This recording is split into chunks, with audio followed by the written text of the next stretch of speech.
Black Star Network is here. Oh, no punches! I'm real revolutionary right now. Thank you for being the voice of Black America. All momentum we have now, we have to keep this going. The video looks phenomenal. See, there's a difference between Black Star Network and Black-owned media and something like CNN. You can't be Black-owned media and be scared. It's time to be smart. Bring your eyeballs home. You dig?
Folks, today's Monday, December 9th, 2024. Coming up on Roland Unfiltered, streaming live on the Black Star Network. We are here live at the 2024 Operation Hope Global Hope Forums. And, of course, we'll be taking a live feed of the beginning of the conference. It started today, and so we will go live there in just a moment. Also, a big decision out of New York. A jury found a white former Marine not guilty of killing a black man on a subway. We'll be joined by the family's attorney to discuss what took place today in New York. Jay-Z gets hit with a sexual assault lawsuit. He fires back, says the lawyer representing this woman is trying to extort him. Also, South Carolina Congressman Jim Clyburn says that if President Biden chose to pardon Donald Trump, he would support that. I'm going to tell you why that is an awful, awful idea. That and more. It's time to bring the funk on Roland Martin Unfiltered on the Black Star Network. Let's go. He's got it. Whatever the miss, he's on it. Whatever it is, he's got the scoop, the fact, the find. And when it breaks, he's right on time and it's rolling. Best believe he's knowing. Putting it down from sports to news to politics. With entertainment just for kicks, he's rolling. It's on go, roll, y'all. It's Roland Martin, yeah. Rolling with Roland now. He's funk, he's fresh, he's real, the best, you know he's Roland Martin now.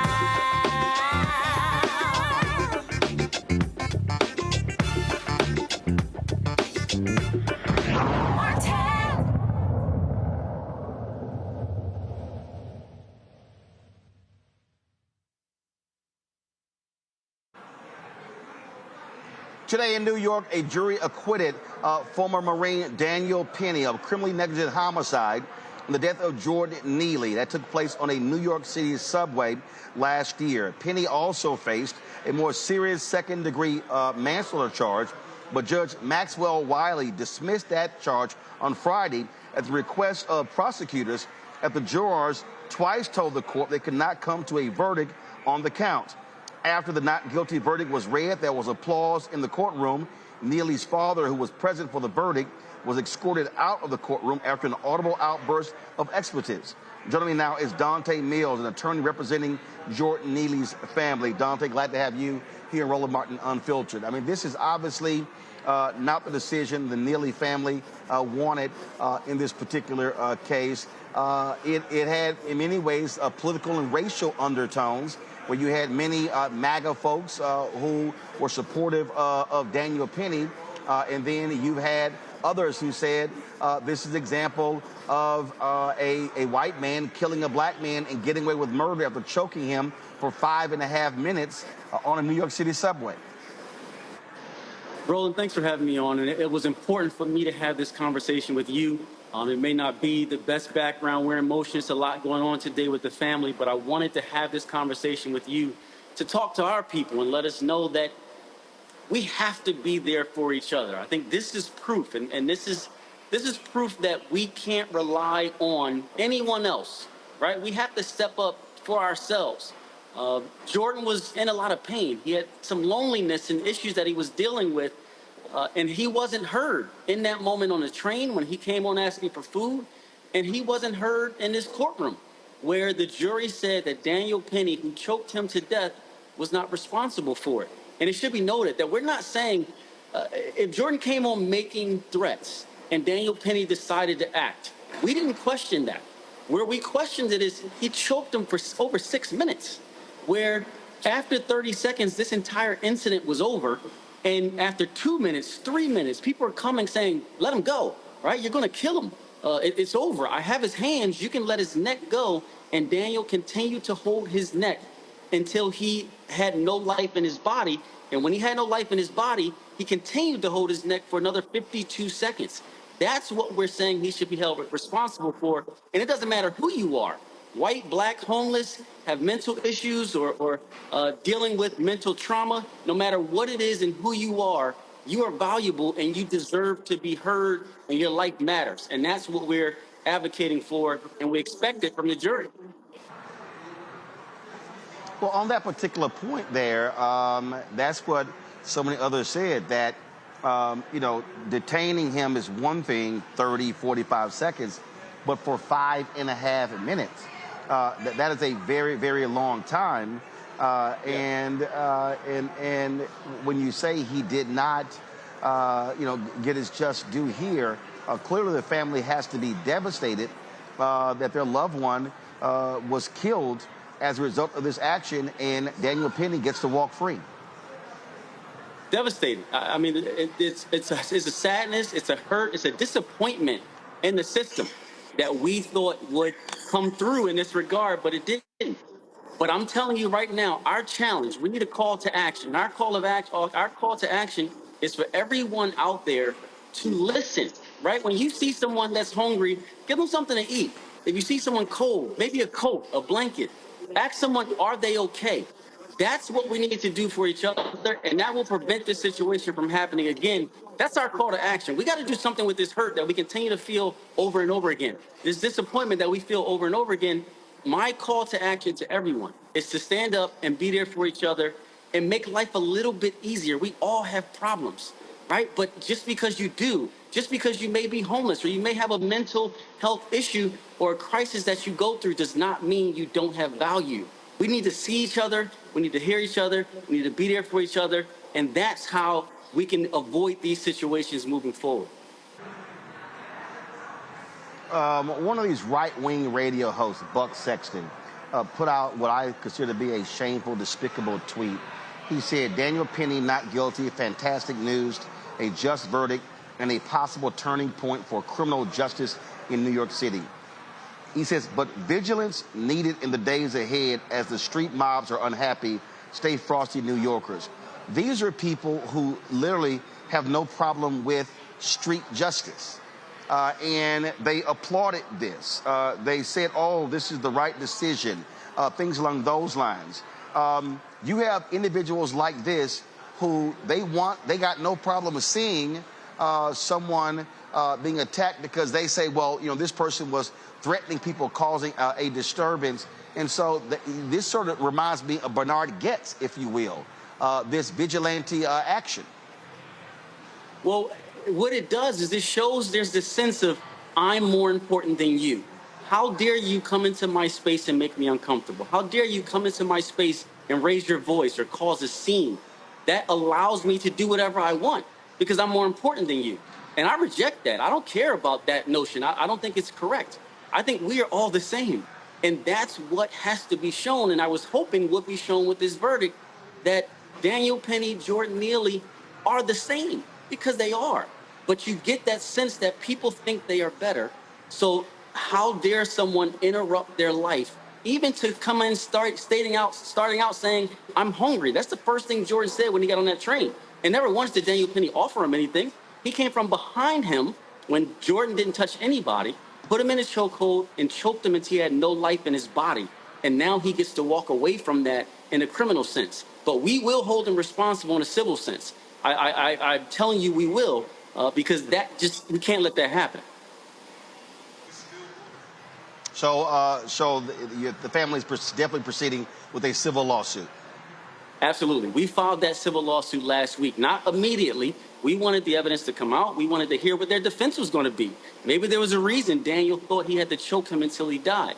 Once we saw all of that evidence and heard the people come into court saying, we told you to let him go.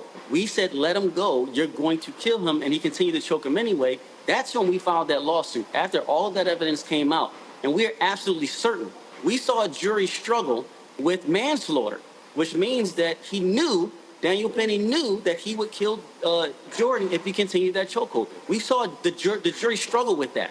They didn't know what to do. They were hung on that. That made it clear to us that in a civil case, where it's a lower burden, we can get that victory. And we want that family to feel that they are listened to, that they are heard, and that there's justice at the end of this, because that's what they deserve. All right, Dante Mills, we surely appreciate you joining us here on Roland Martin Unfiltered. Thanks a lot. Thank you.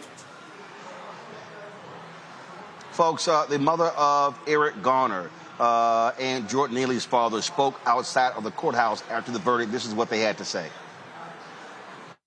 I miss my son. My son didn't have to go through this. I didn't have to go through this either. It hurts. It really, really hurts. What are we going to do, people? What's going to happen to us now? I had enough of this. The system is rigged. Here we stand once again in front of this unjust system. I stood here 10 years ago because they did not give justice to my son with the chokehold. I fought hard to get the anti-chokehold bill passed, which did pass. But it shouldn't only be for police officers, it should be for civilians also. No one deserves to be choked to death. And you know, we're in that courtroom and people are cheering for the verdict. They made the loudest noise, the judge did nothing. But when his father spoke out, they put him out the courtroom. Is that justice? Or what? We can't allow this to keep going on. We have to fight this system. That's what I had to do. I had to fight to get the little justice that I got. I got one police officer fired. There's more that need to be fired. But I tell this family, do not give up. Because that's what they want you to do. They want to discourage you. Just like they tried to discourage me. But 10 years later, I'm still fighting. The Manhattan DA's office released this statement. They said, as with every case, we followed the facts and the evidence from beginning to end. A grand jury voted to indict, and the office carefully presented this case to a trial jury. Over the course of the trial, we introduced medical records, videos, body cam footage, and testimony from over 30 witnesses, including from the city's office of the chief medical examiner. The jury carefully deliberated for 4 days. They requested readbacks of testimony and asked for video footage to rewatch, as well as written definitions of the law. Their lengthy deliberation and the totality of the facts and the evidence underscored why this case was put in front of a jury of Mr. Penny's peers. The jury has now spoken. At the Manhattan DA's office, we deeply respect the jury process, and we respect their verdict. Unfortunately, over the duration of this trial, talented career prosecutors and their family members were besieged with hate and threats on social media, by phone, and over email. Simply put, this is unacceptable, and everyone, no matter your opinion on this case, should condemn it. These are prosecutors who have dedicated decades of their lives to public service and to the safety of Manhattan.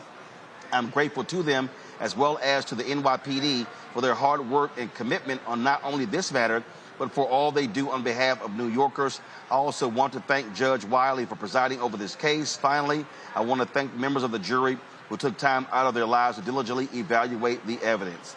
Jordan's father, Andre Zachary, filed a civil lawsuit, as we said, against Penny for negligent contact, assault, battery that led to Neely's death.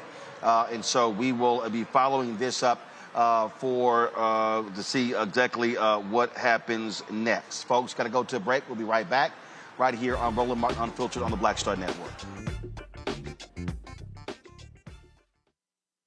Hi, I'm Isaac Hayes III, founder and CEO of Fanbase. Fanbase is a free-to-download, free-to-use, next-generation social media platform that allows anyone to have followers and subscribers on the same page. Fanbase was built through investment dollars from equity crowdfunding from the Jobs Act. People just like you help build Fanbase, and we're looking for more people to help build Fanbase. We are currently raising $17 million in a Regulation A crowdfund on StartEngine. We've already crossed $2.1 million, but we're looking to raise more capital from people just like you that deserve the opportunity to invest in early-stage startups without having to be accredited investors. So right now, I'd like you to go to startengine.com/fanbase and invest. The minimum to invest is $399. That gets you 60 shares of stock in Fanbase right now, today. And then use Fanbase to connect with friends, grow your audience, and be you without limits.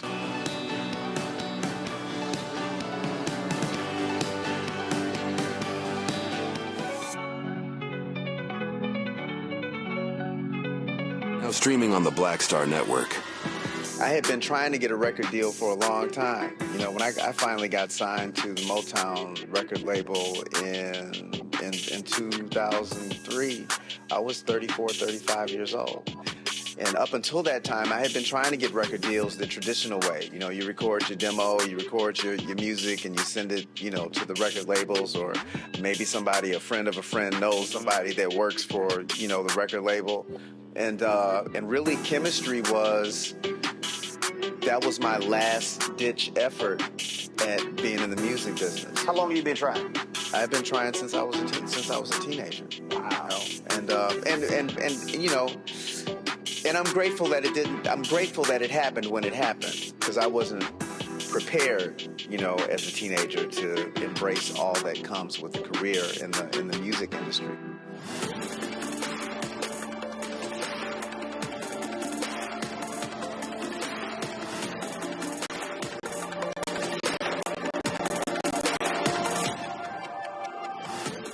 Now that Roland Martin is willing to give me the blueprint, hey, Cyrus, I need to go to Tyler Perry and get another blueprint because I need some green money. The only way I can do what I'm doing, I need to make some money. So you'll see me working with Roland. Matter of fact, it's the Roland Martin and Cheryl Underwood show. Well, should it be the Cheryl Underwood show and the Roland Martin show? Well, whatever show it's going to be good.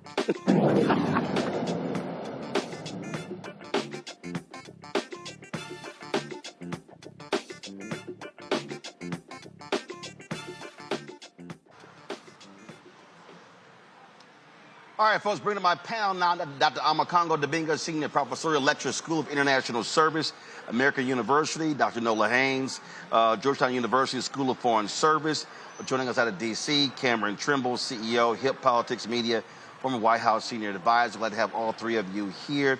Amakongo, when you look at this particular trial here, as I said to the attorney, you had political sides here. You had, frankly, white MAGA folks who were backing Daniel Penny. You saw even Phil Mickelson, the golfer, post a comment thanking Daniel Penny for his actions.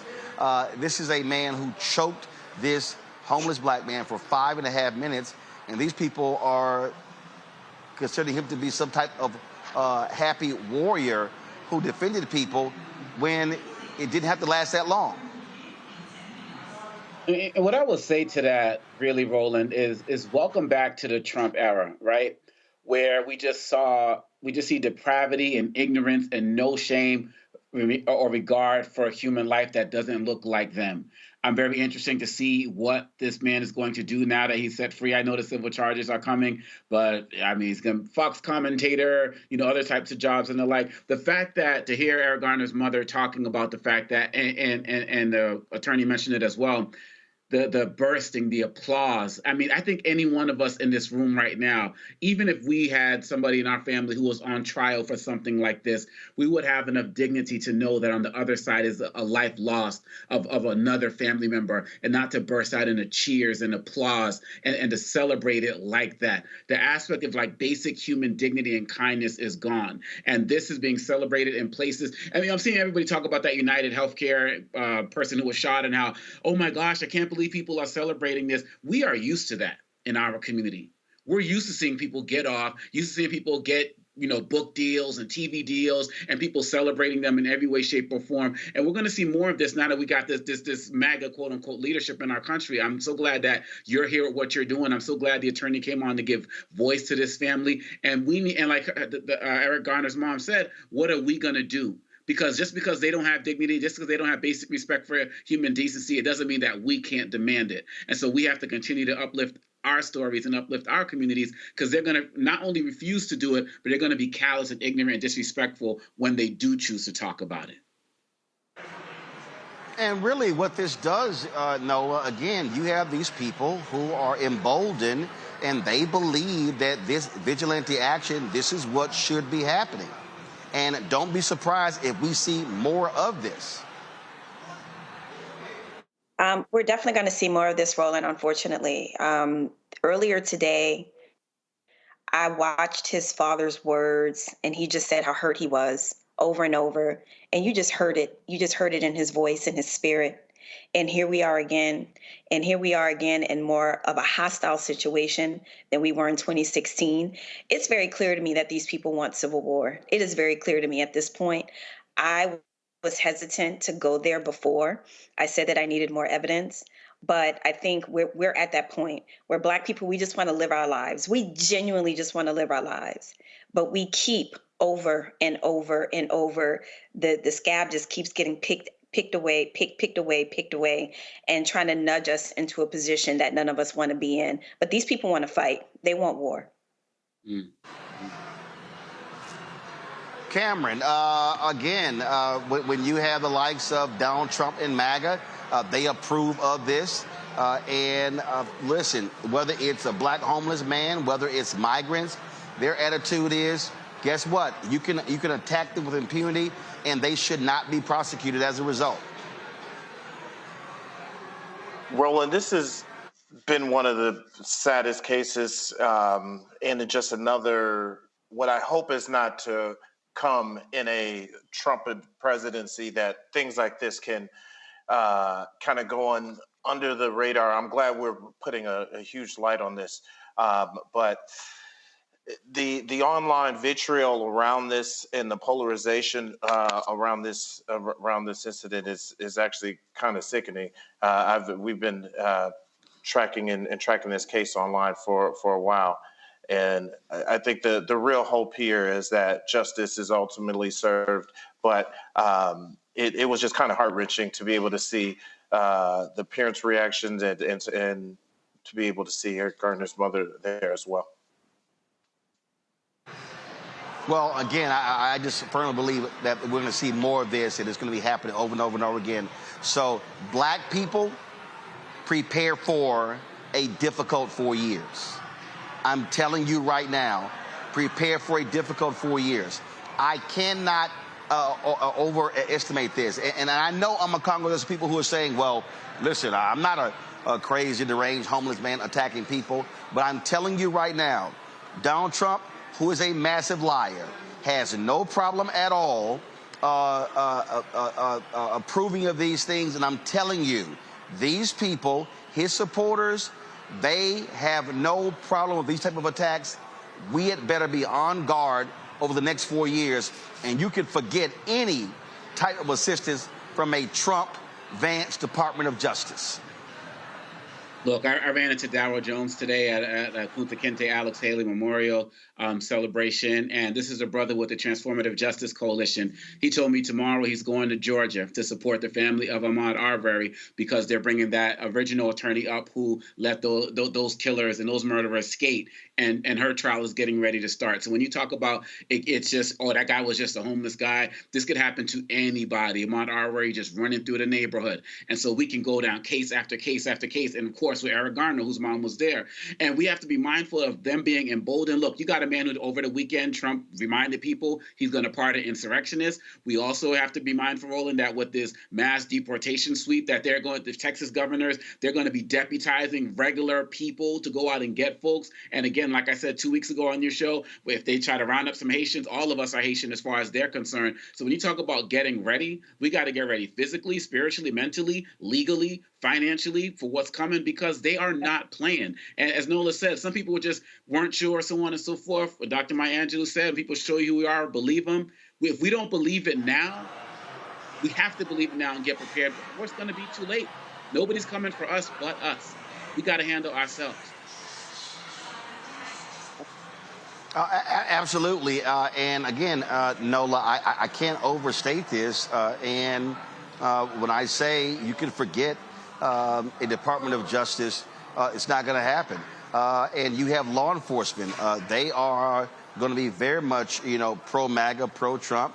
And look, if you think they're going to be sitting caring about us, that ain't going to happen. Absolutely. And they learned the first time around. So those good civil servants who were protecting behind the lines, they've learned this time. Just today, I was having a conversation with a lot of people about the list, the running list that that Department of Defense, the Department of Secretary of Defense has. Kash Patel, the future director of the FBI, has, and all of these lists have people who were just simply working in DEI, trying to increase diversity, trying to equalize the system to have more seats at the table. And they are going to target these people. They are going to drain them of resources through the court system just for equality. So you're right, Roland. I mean, like I said, they've learned this time. So they are going to tweeze out any weeds that they see are impediments. And unfortunately, some of those weeds look like everybody here tonight, right? We are a threat to a lot of these folks. And the problem is when Black folks right now, that is not an easy thing for us to contend with. We just want to live our lives. I'm going to keep saying that over and over. We don't have any hostility or any angst against anyone, but people keep coming for us. So we have to ask ourselves, what are we willing to do? Absolutely. And Cameron, when we say ain't nobody coming for us but us to rescue us, that's going to be the case. And again, this nation has decided that this type of thug vigilantism, they're fine with it. They're good with it. And again, we saw what happened with Bernard Goetz with the shooting in the 1980s. This is very reminiscent. And I'm telling you, folks should brace themselves for more stories like this. Yes. And I really, the thing that gives me pause in Americans and folks should really be concerned with is what Trump may look to undo and unwind through executive order. In 2022, President Biden signed what was then a historic executive order to limit, at least at the federal level, no choking, ban on the no-knock warrants, even banning the transfer of military equipment to local police departments. As we've seen over the last 20 or 30 years, our police departments become more and more militarized. And it makes me fearful that if that's something Trump undoes, as he said, he wants to give police full immunity and things of that nature, if even at the federal level we can't show an example chokeholds being illegal and overstepping the boundary, the no-knock warrant, some of these different things, as you mentioned, we won't be able to seek real justice in what these next 4 years, or hopefully only 4 years, of Department of Justice looks like. Because how can we expect our citizens to do something that even at a federal level or police are deeming or potentially could deem okay? Because those chokeholds can still happen at a local and a state and a local level. But I'm fearful that they may even undo that even at the federal level. Folks, hold tight 1 second. We come back. We're going to go live. Right now, let's take a live look at the room here at the Global Hope Forums. This evening program is about to get underway. And so we are carrying that on a separate live stream on the Black Star Network. We're also going to be, of course, dipping in to carry some of that on the show. And so that's one of the things that we are looking at. And so we come back.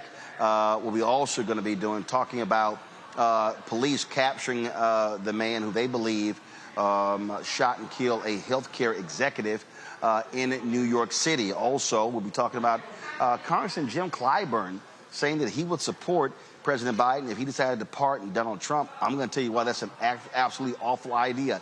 That more right here on Roland Martin Unfiltered on the Black Star Network. Don't forget, support the work that we do. Join our Bring the Funk fan club. You can join via Cash App by using the Stripe QR code. So simply use this QR code to give via Cash App. You can also send your check and money order to P.O. Box 57196, Washington, D.C., 20037-0196. PayPal is rmartin unfiltered. Venmo is RM unfiltered. Zelle, Roland at RolandSMartin.com, Roland at RolandMartinUnfiltered.com. We'll be right back. What's up, y'all? Look, Fanbase is more than a platform. It's a movement to empower creators, offering a unique opportunity for everyday people to invest in Black-owned tech, infrastructure, and help shape the future of social media. Investing in technology is essential for creating long-term wealth and influence in the digital age. The Black community must not only consume tech, we must own it. Discover how equity crowdfunding can serve as a powerful tool for funding Black businesses, allowing entrepreneurs to raise capital directly through their community through the Jobs Act.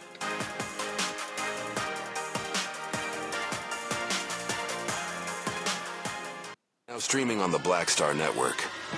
I had been trying to get a record deal for a long time. You know, when I finally got signed to the Motown record label in 2003, I was 34, 35 years old. And up until that time, I had been trying to get record deals the traditional way. You know, you record your demo, you record your music, and you send it, you know, to the record labels, or maybe somebody, a friend of a friend, knows somebody that works for, you know, the record label. And really, chemistry was my last-ditch effort at being in the music business. How long have you been trying? I've been trying since I was a teenager. Wow. You know? And you know. And I'm grateful that it didn't. I'm grateful that it happened when it happened, because I wasn't prepared, you know, as a teenager to embrace all that comes with a career in the music industry.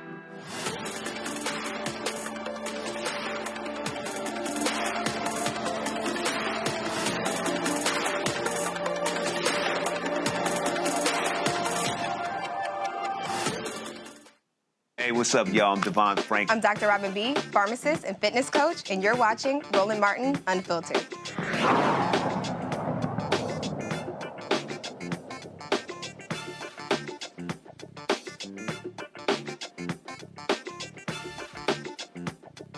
Is here. Let me hear you. Thank you, Shauna, Embley, everybody, Andre. Thank you all for your support. And I know I probably don't even need to say this, but I'm going to say it anyway. Is Purple Rain here? Truist? That's right. That's what I'm talking about.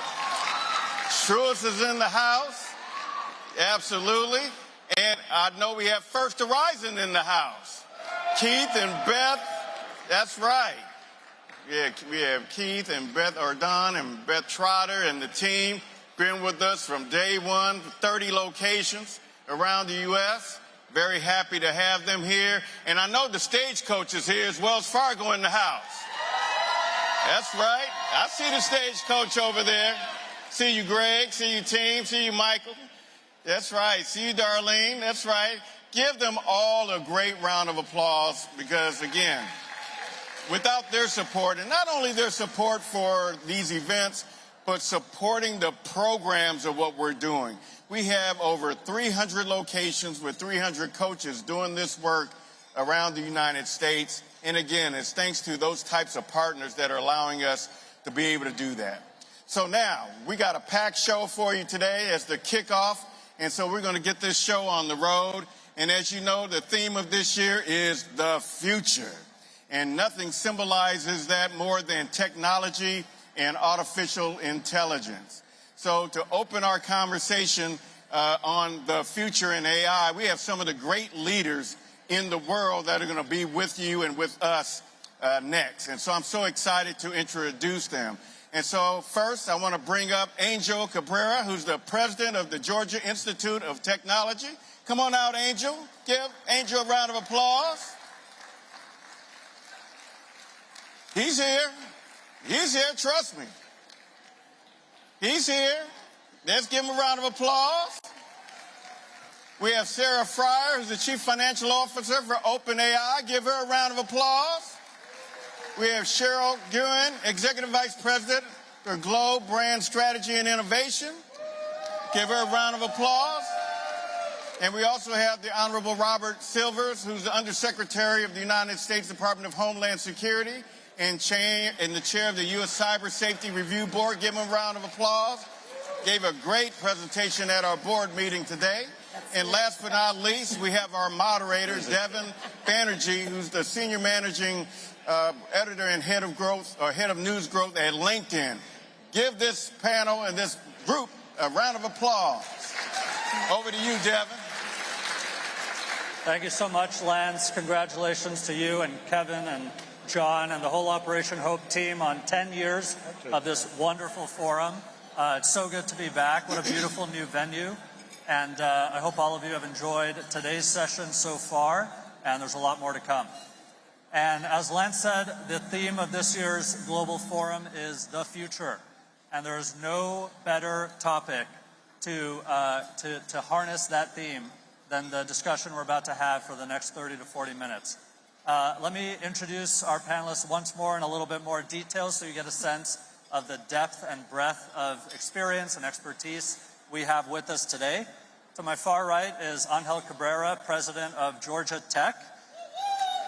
A lot of supporters. President Cabrera has the home court advantage here, and he became president of this legendary institution 3 months before the global pandemic kicked off and guided that institution through the pandemic to emerge stronger than. So, folks, this is the evening session of the Global Hope Forum. Again, we have a secondary stream going, so you can actually go to the Black Star Network, our YouTube channel, to actually see that as well. Let's talk about authorities in Pennsylvania arresting the man they say is a strong person of interest in the shooting death of a United Healthcare CEO, Brian Thompson, which took place in Midtown Manhattan last week. At a news conference today, police identified the person of interest as 26-year-old Luigi Mangione. He was spotted at a McDonald's in Altoona, Pennsylvania, was taken into custody. They say found in his possession was the ghost gun and suppressor that was consistent with the weapon that was used to kill Thompson. He also had a fake New Jersey ID and matching the one they believe to have been used at a Manhattan hotel. Also, he was in possession of what they call a handwritten document that was a manifesto complaining about the healthcare system. This, of course, has generated extreme interest, NOLA, over the last week because a lot of people have been commenting about healthcare, commenting about costs being denied. I saw one social video where they said all of a sudden a number of people in the last 2 or 3 days started having their health care expenses approved. This has sent shockwaves throughout the healthcare industry. And of course, you also had the one hospital that said they were not going to be paying for anesthesia past a certain number of hours, they had to come back and repeal that decision.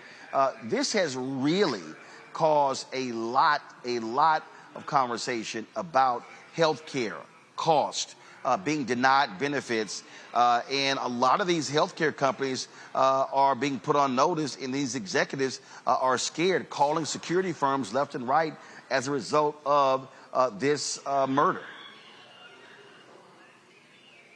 Absolutely. We're going to start seeing more CEOs, more folks with their personal security. It's going to start looking like countries that do not resemble the United States, but that here we are. But this goes back also to the first story of the evening, the Penny case. Vigilantism, like this is a thing. This is a thing where people are not seeing justice in traditional places where justice is supposed to be doled out, and they are taking matters into their own hands. And another interesting part of this story is earlier this evening when we got the biographic information about the person who may or may not have shot the CEO. So this story is unfolding. It's interesting, but I think this through thread of people resorting to violence as a means of justice, this is something that we really have to keep an eye on. And it's not just healthcare CEOs out there that are going to be getting private security. It's going to be all of them out there, especially as this new Trump cabinet that's built on, on top of one billionaire after the other, and people start realizing what they bought they want to return, they're not going to like that. That's not going to sit well with a lot of Americans. So right now, the way justice is looking in this country, people taking justice into their own hands, that is definitely something domestically that I know that, agencies like the FBI are paying attention to. But what's going to happen to the FBI under different leadership, we don't know. Cameron, this is, first of all, I don't understand at all people on social media gloating about the murder of this CEO. You can be angry with healthcare companies and decisions that they make and not gloat about a murder. So I don't quite understand that. But what it has done is forced a lot of people to confront the reality of what's happening in this country. You hear these other folks tout how we have the best healthcare system in the world, when actually we don't. We have a system that is driven by insurance companies, and it is a for-profit system. That's a whole separate thing than someone plotting and planning to kill an executive. And so this should cause a significant concern to people in this country, in different professions, to have people who are targeting individuals who they simply disagree with, whether it's company policy or things along those lines. And so that cannot be overlooked and overshadowed. Roland, no, it can't. We at no point should we be applauding the loss of life. Me personally, I'm even against the death penalty. I'd rather have people just be in jail if that punishment is there. But as you've seen, and I think you pointed out a little bit in the opening, there has really been a new surge of almost TikTok and Instagram social media trends around people sharing their horror stories with the healthcare system, United Healthcare specifically, talking about the different things that they were claimed and denied, and it's tapping into that anger. But what we can't, this man, if it is Luigi or whoever it is, does need to be brought to justice, and it needs to be very public justice through our flawed justice system. But people need to see that there is a consequence here, because there's a lot of big industries that people don't like. Everything from whether it be car sales, energy companies, or and the likes, healthcare and so forth. It cannot be open season on executives, because where does that is a slippery slope that we do not want to go down. There are other forms of recourse to fight against if you feel you've been unjustly done. And this is not as me kind of caping for the healthcare system or our healthcare industry or some of these exorbitant prices people have to pay. But we do have to ride that fine line of where people are able to disagree, people are able to express their disagreement, But it cannot be open season on executives, because then this turns into a much scarier place. And then I get our people and folks how does that wrath come down from police and law enforcement if they now aggressively push back in this protection or so forth? So we've got to make sure that this murderer is brought to justice, and people have to see it, understand it, and see that it was a fair and clear trial, but that there were consequences for this action. Congo. Well, look, I'm not surprised at the online comments. You know why? Because remember, just 4 years ago, we had the George Floyd challenge, where people were recreating George Floyd's murder, and from everything from the urinating to calling out for the mom and posting it on their pages. And that was when I really started to see how depraved people were becoming online. And so I expect there to be more of this. And I'm sitting here reminding people this guy was, had a wife and 2 children. So yeah, we need to work on the common humanity, whether we're talking about our first case with Jordan, whether we're talking about this, whether we're talking about George Floyd. Another thing we have to be mindful of, Roland, is that from what they're showing right now, it seems like this gun was made from a 3D printer. That's what they're saying at the moment.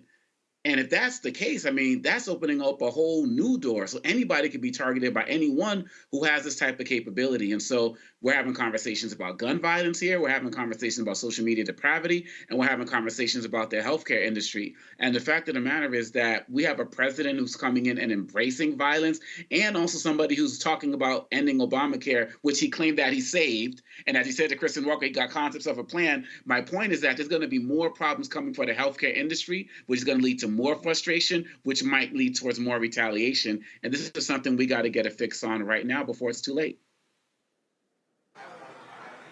All right, folks, hold tight 1 second. We're going to go to a break, but first we're going to go back into the main evening session at the Global Hope Forum, where they're having a conversation about AI. And when we come back, we're going to talk about more news of the day right here on Roland Martin Unfiltered and the Black Star Network.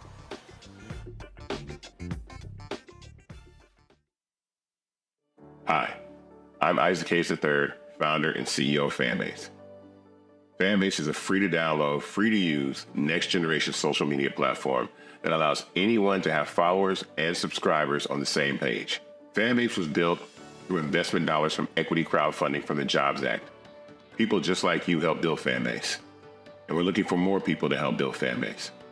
We are currently raising $17 million in a Regulation A crowdfund on StartEngine. We've already crossed $2.1 million, but we're looking to raise more capital from people just like you that deserve the opportunity to invest in early-stage startups without having to be accredited investors. So right now, I'd like you to go to startengine.com/fanbase and invest. The minimum to invest is $399. That gets you 60 shares of stock in Fanbase right now, today. And then use Fanbase to connect with friends, grow your audience, and be you without limits.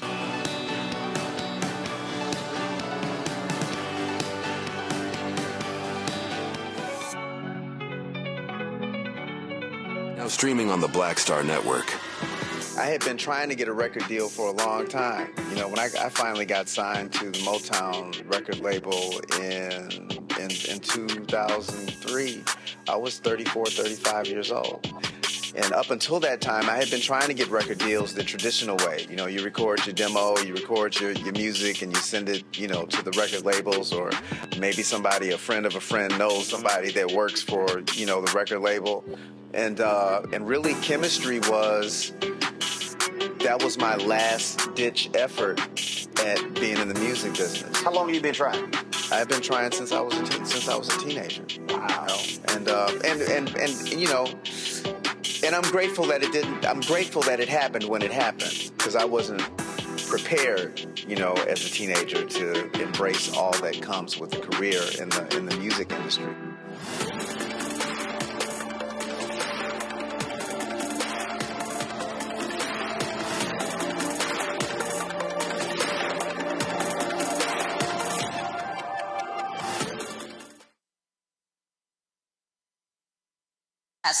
only 25% of small businesses actually have access to a mentor. So the ability to then democratize information, bring together, tools, information, whether you're trying to start a business, ideate around a business, grow your business, learn how to digitize your business, market your business. It's all there. Cybersecurity information and how to make sure that you're building your online business safely, is in this tool. And so we've created an easy access at your fingertips. And I think the more we could get information into small businesses' hands, get those task-based out, get the quick information so that they can focus on the strategies and the bigger things that they need to do around their businesses, will see growth. And so this is just one way that I would suggest, and you could try this beta that's going on starting tomorrow. It's very exciting. Undersecretary Silver, as I mentioned, your remit and all the things you're focused on, they all seem extremely important. So, I don't know how you and the department prioritize those. Where does AI safety fit in, and how has that changed over the past 12, 18, 24 months? It fits in right at the top because, one, it's very important in its own right, and two, the other things we talked about, counterterrorism and the border, there's established architectures that we've developed over years or decades. AI safety and security is a newer field, and it's been really important for us to focus in, not just as a department of the government, but together with industry stakeholders and civil society groups that have an interest in this. But people always expect that I'm going to come out very doom and gloom about all the risks, and there are risks, and they're real, and they have to be addressed head on. But listen, this technology is going to cure cancer. It's going to level up people's economic opportunities. I mean, today, I'm going to give you an example of how we're using it as a customer. There is an epidemic of fentanyl in this country. It is killing tens and tens of thousands of Americans every year, white and black, rural and urban, rich and poor. And it is really easy to conceal. A few grains of it, like a salt shaker's worth, can kill a person. We have started using at the border AI tools. And here's a story that happened recently.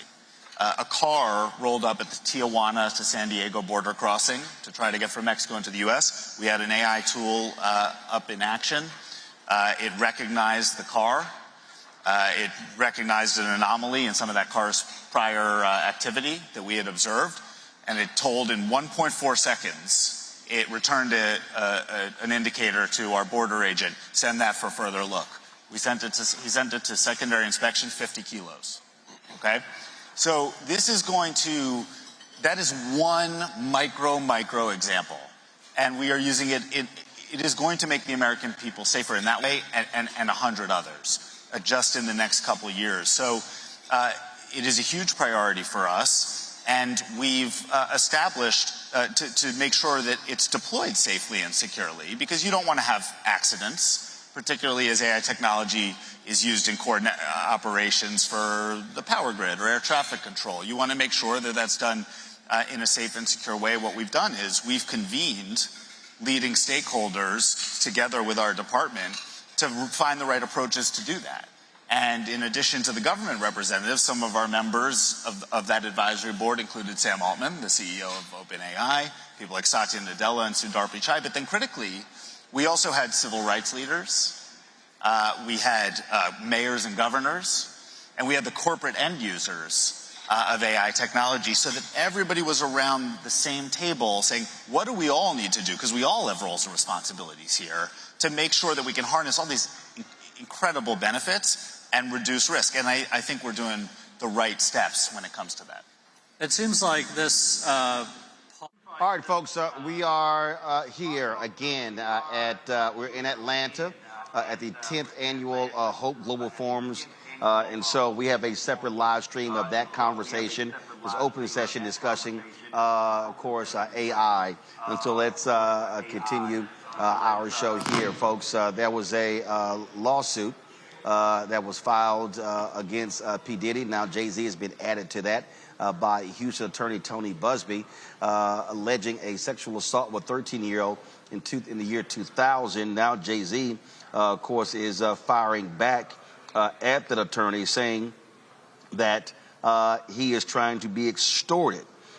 He released a statement that was, straightforward and hardcore. He said, "My lawyer received a blackmail attempt, called a demand letter from a lawyer named Tony Busby. What he had calculated was the nature of these allegations and the public scrutiny would make me want to settle. No, sir, it had the opposite effect. It made me want to expose you for the fraud you are in a very public fashion. So no, I will not give you one red penny. These allegations are so heinous in nature that I implore you to file a criminal complaint, not a civil one. Whomever would commit such a crime against the minor should be locked away. Would you not agree? These alleged victims would deserve real justice if that were the case. This lawyer, who I have done a bit of research on, seems to have a pattern of these type of theatrics. I have no idea how you have come to be such a deplorable human, Mr. Busby, but I promise you I have seen your kind many times over. I'm more than prepared to deal with your type. You claim to be a Marine. Marines are known for their valor. You have neither honor nor dignity. My only heartbreak is for my family. My wife and I will have to sit our children down, one of whom is at the age where her friends will surely see the press and ask questions about the nature of these claims and explain the cruelty and greed of people. I mourn yet another loss of innocence. Children should not have to endure such at their young age. It is unfair to have to try to understand inexplicable degrees of malice meant to destroy families and human spirit. My heart and support goes out to true victims in the world who have to watch how their life story is dressed in costume for profitability by this ambulance chaser in a cheap suit. You have made a terrible error in judgment thinking that all celebrities are the same. I'm not from your world. I'm a young man who made it out of the project of Brooklyn. We don't play these type of games. We have very strict codes and honor. We protect children. You seem to exploit people for personal gain. Only your network of conspiracy theorists, fake physics will believe the idiotic claims you have levied against me that, if not for the seriousness surrounding harm to kids, will be laughable. I look forward to showing you just how different I am." That right there, quite a strong statement, Cameron, from Jay-Z. Again, the initial lawsuit was filed against Diddy. Jay-Z was added to it. He filed a claim against Busby, and now has gone public. Your thoughts? I will say this. Jay-Z is very clear on where he stands, he and his team.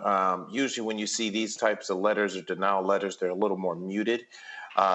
Jay-Z, that might have been one of the strongest, most forceful statements in response to a lawsuit there. We are going to get the facts. Jay-Z has been a kind of pillar in the hip hop community for more than 20 plus years. Nothing like this has ever been attached to his name before, but it does seem that with this trial of Diddy, there's all this different speculation on who may have known what. This may be a discovery of facts, but if Jay-Z, I'm sure before writing something so forceful and putting it out publicly, knowing he's going to be held to task to that when that does, if this does even ever make it to court or get dismissed, I'm just hoping, I think that narrative of where he talks about how in this day and age, some of those lawsuits or accusations can come against people, and now he has to explain it to his family, children, and so forth. I'm just hoping, I know kind of personally, that this is true and that we can believe Jay-Z just for so much he's done for both hip hop and the culture and the community. And if it is, and if Jay-Z is proven right in the court of law, public opinion, I think this also is a huge damper on Tony Busby, who has kind of gained some national prominence over these last few years by trying to do these big class action lawsuits and so forth. On Congo, this was a statement that Jay-Z wrote on his iPhone. It did not come through his lawyer, and this came directly from him. And he makes it clear, not one red penny. You don't know who I am. Talk about strict code.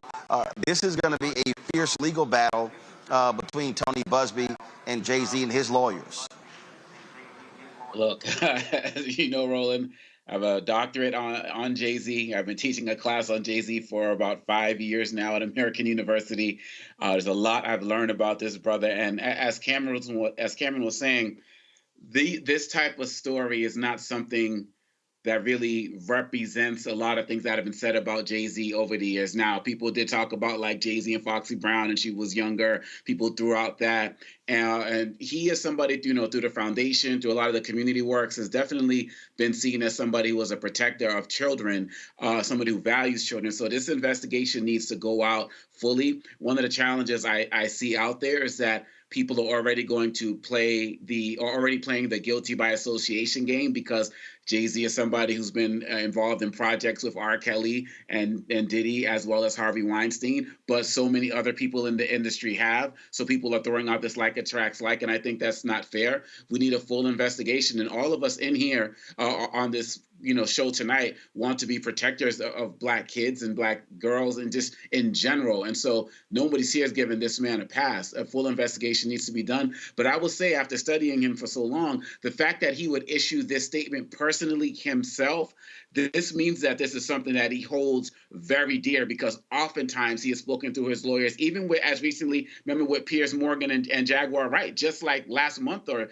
a month or two ago, had the lawyers respond. And so I think that this is something he's going to fight tooth and nail, and all the facts need to come out. And it's very unfortunate if there's any type of truth.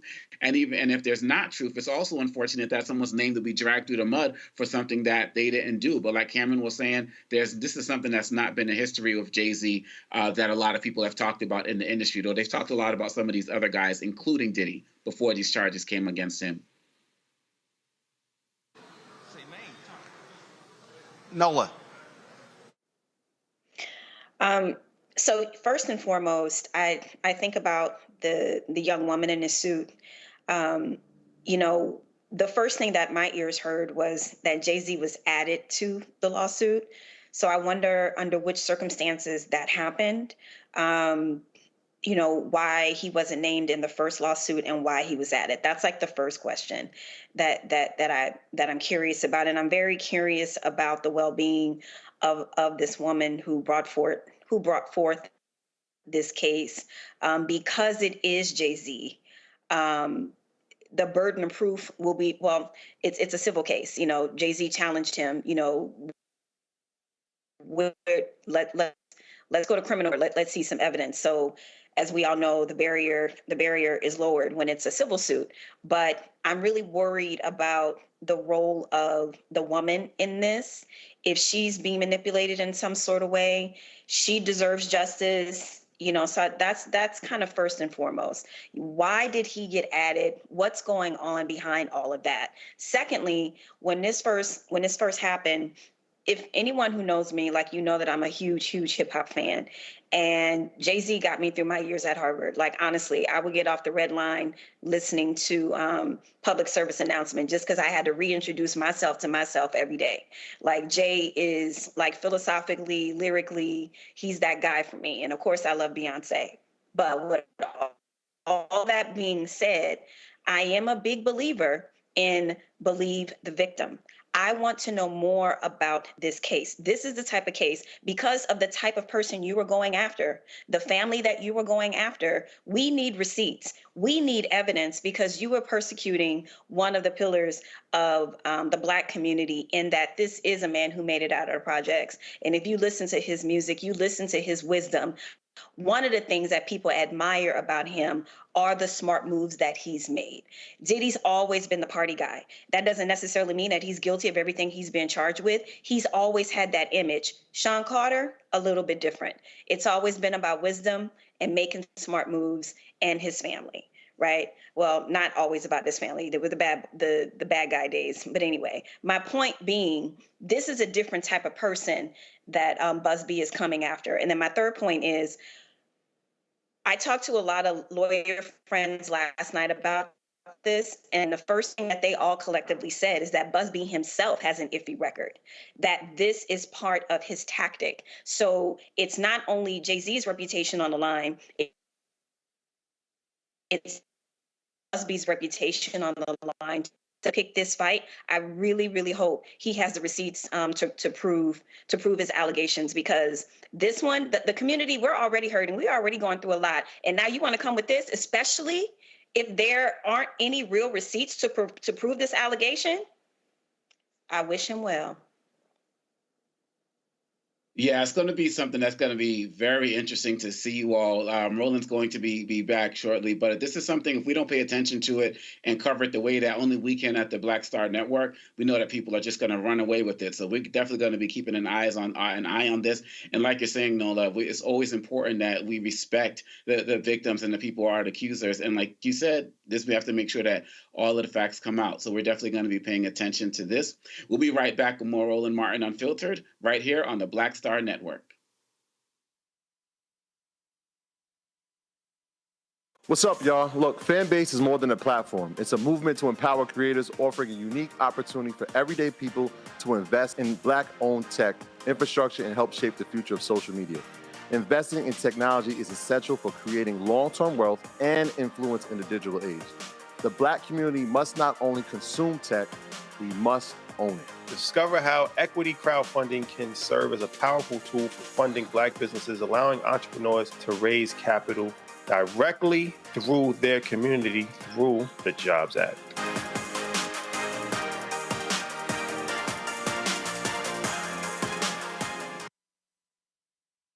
Now streaming on the Black Star Network. I had been trying to get a record deal for a long time. You know, when I finally got signed to the Motown record label in 2003, I was 34, 35 years old. And up until that time, I had been trying to get record deals the traditional way. You know, you record your demo, you record your music, and you send it, you know, to the record labels, or maybe somebody, a friend of a friend, knows somebody that works for, you know, the record label. And really, chemistry that was my last-ditch effort at being in the music business. How long have you been trying? I've been trying since I was a teenager. Wow. You know? And you know, and I'm grateful that it didn't. I'm grateful that it happened when it happened, because I wasn't prepared, you know, as a teenager to embrace all that comes with a career in the music industry.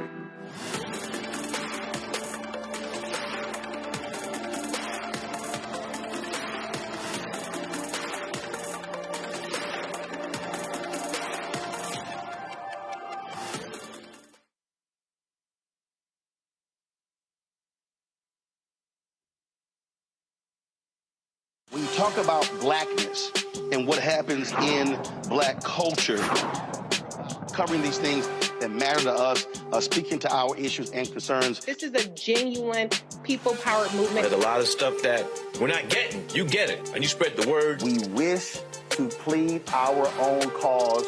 Too long have others spoken for us. We cannot tell our own story if we can't pay for it. This is about covering us. Invest in Black-owned media. Your dollars matter. We don't have to keep asking them to cover our stuff. So please support us in what we do, folks. We want to hit 2,000 people, $50 this month, raise $100,000. We're behind 100,000, so we want to hit that. Y'all money makes this possible.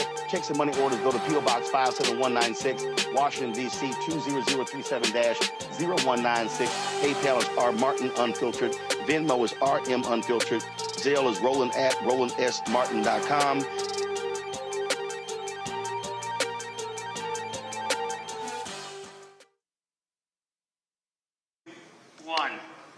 Open mic.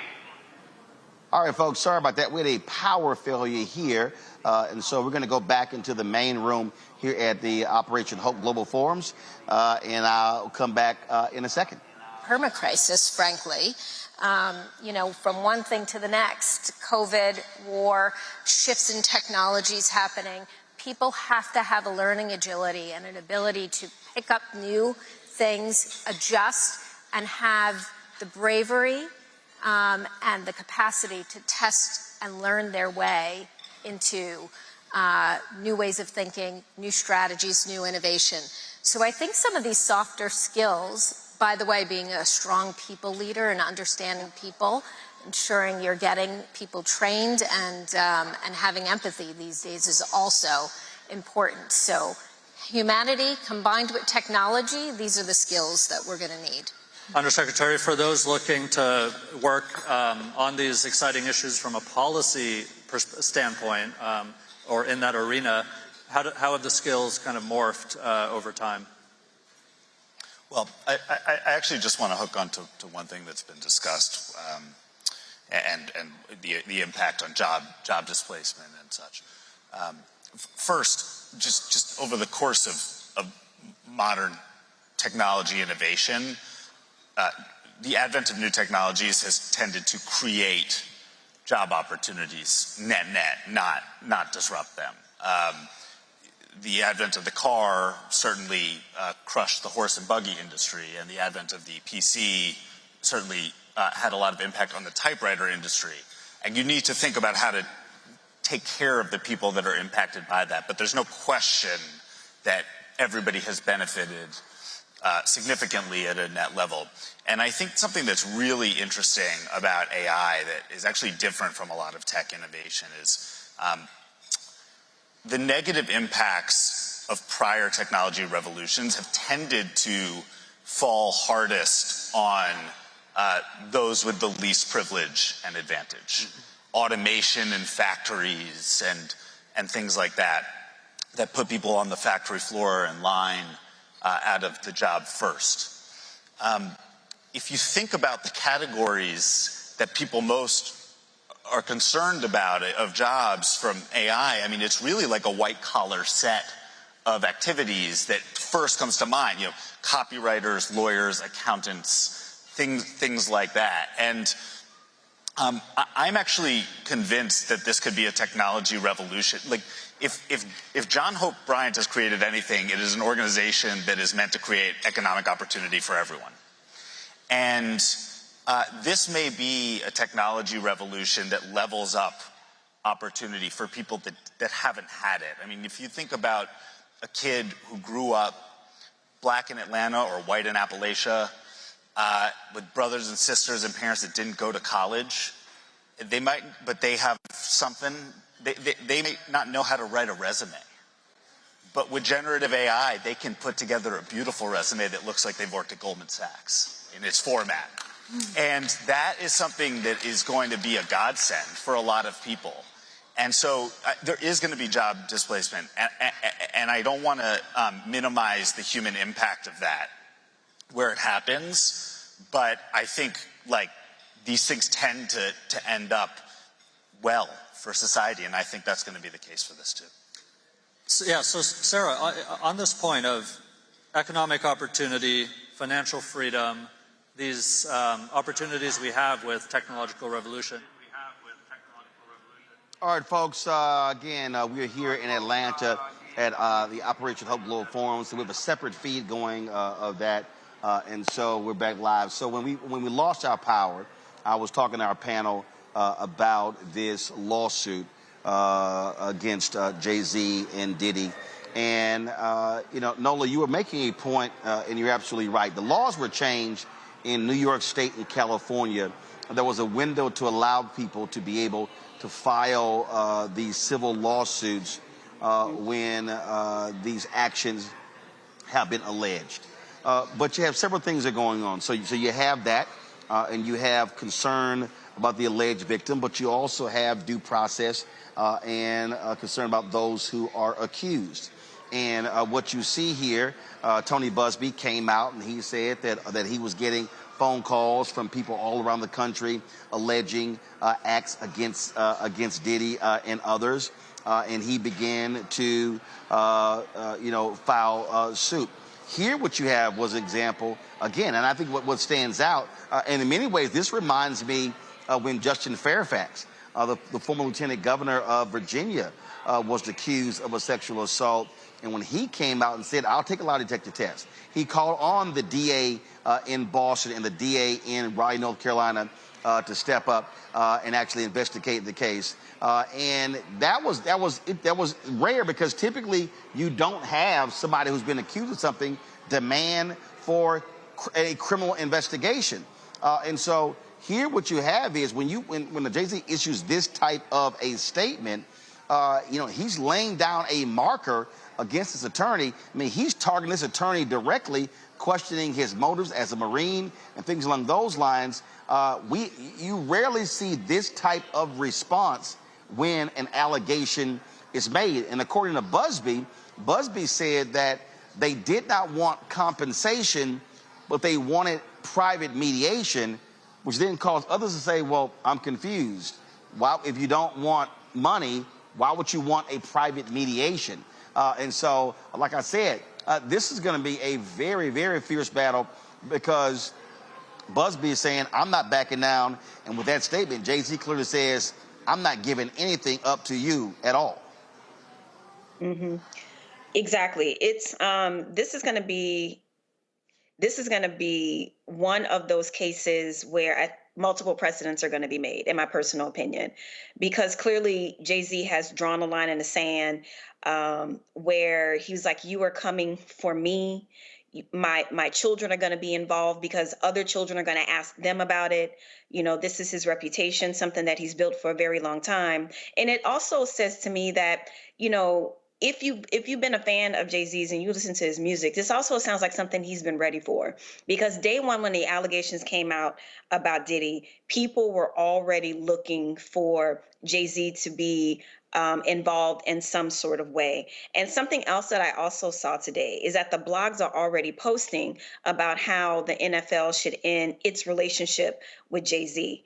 And it's a very interesting thing that this particular case will come up in this particular hostile environment, especially against Black folks that have been seen supporting Democrats. So all of that is going to be baked into this pie. So this is going to be a very interesting case to watch, to see what happens for a lot of reasons. And people feel very strongly about the Carters. They're very protective of the Carters. So it's going to be interesting to see what happens culturally, legally, and to see how this affects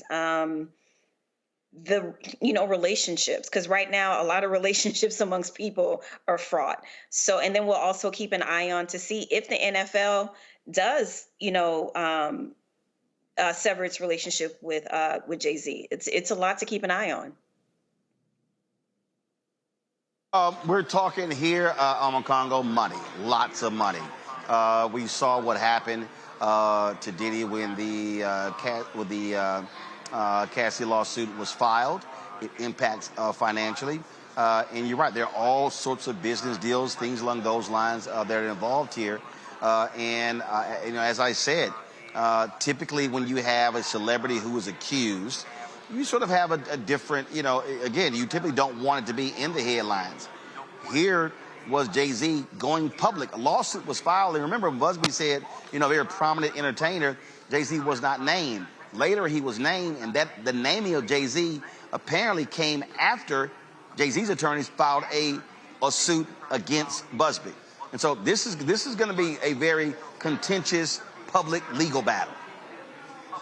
Yeah, and it's really important that Jay-Z and his team stay in front of this, because I'm going to throw out another celebrity that we can talk about is Jonathan Majors. And look what happened with his career as well. And it's on a rebound, as some say, but he's already, lost a lot. And like Nola was saying, with this thing with the NFL, similar with like a Jonathan Majors, once certain deals are gone, especially for people in our community get to these spaces, they're not coming back. Just like Jonathan Majors not going to be playing Kang in Avengers. Like if Jay-Z loses like the partnership with the NFL or some of these other places, I can't see them coming back. Nor could I see Jay-Z even wanting to mess with them if he's completely cleared of everything. And so in our community, when endorsement deals like this or connections like this happen with accusations like this and they get lost, there can be real damaging consequences. I think that's another reason why Jay-Z is getting ahead of this, because you can't let a certain narrative continue to play its way in the media, on television, and so on and so forth without giving any type of fire in return. And there's also people out there, Nola, who are saying that the other person who was present was Beyonce, because they're saying that there was a woman present when this happened. And so again, this is an innocent until proven guilty. People need to fight this with everything that they have. And again, we need to find out what's happening with this victim. She was 13 years old at the time. clearly she's talking about something that happened with somebody that involved rape. So we absolutely have to be making sure that this person is being protected as well, making sure that there's not manipulation going out there. I've heard a lot of negative things about Busby, but a lot of people talk about he has a great career representing people like Warren Buffett and all of this other type of stuff. But we just have to make sure in our community that we're doing our due diligence, because if anybody's guilty of this stuff, they're not going to keep our support or protection, or at least not the protection of those and support of those of us here. We know some people in our community who still mess with R. Kelly, got no problems with, his music and so on and so forth. But we got to do better than that. We got to support victims. We got to listen to them. But we also have to make sure that people are not being unnecessarily maligned, because that also happens too much in this industry and in all types of industry, famous or non-famous.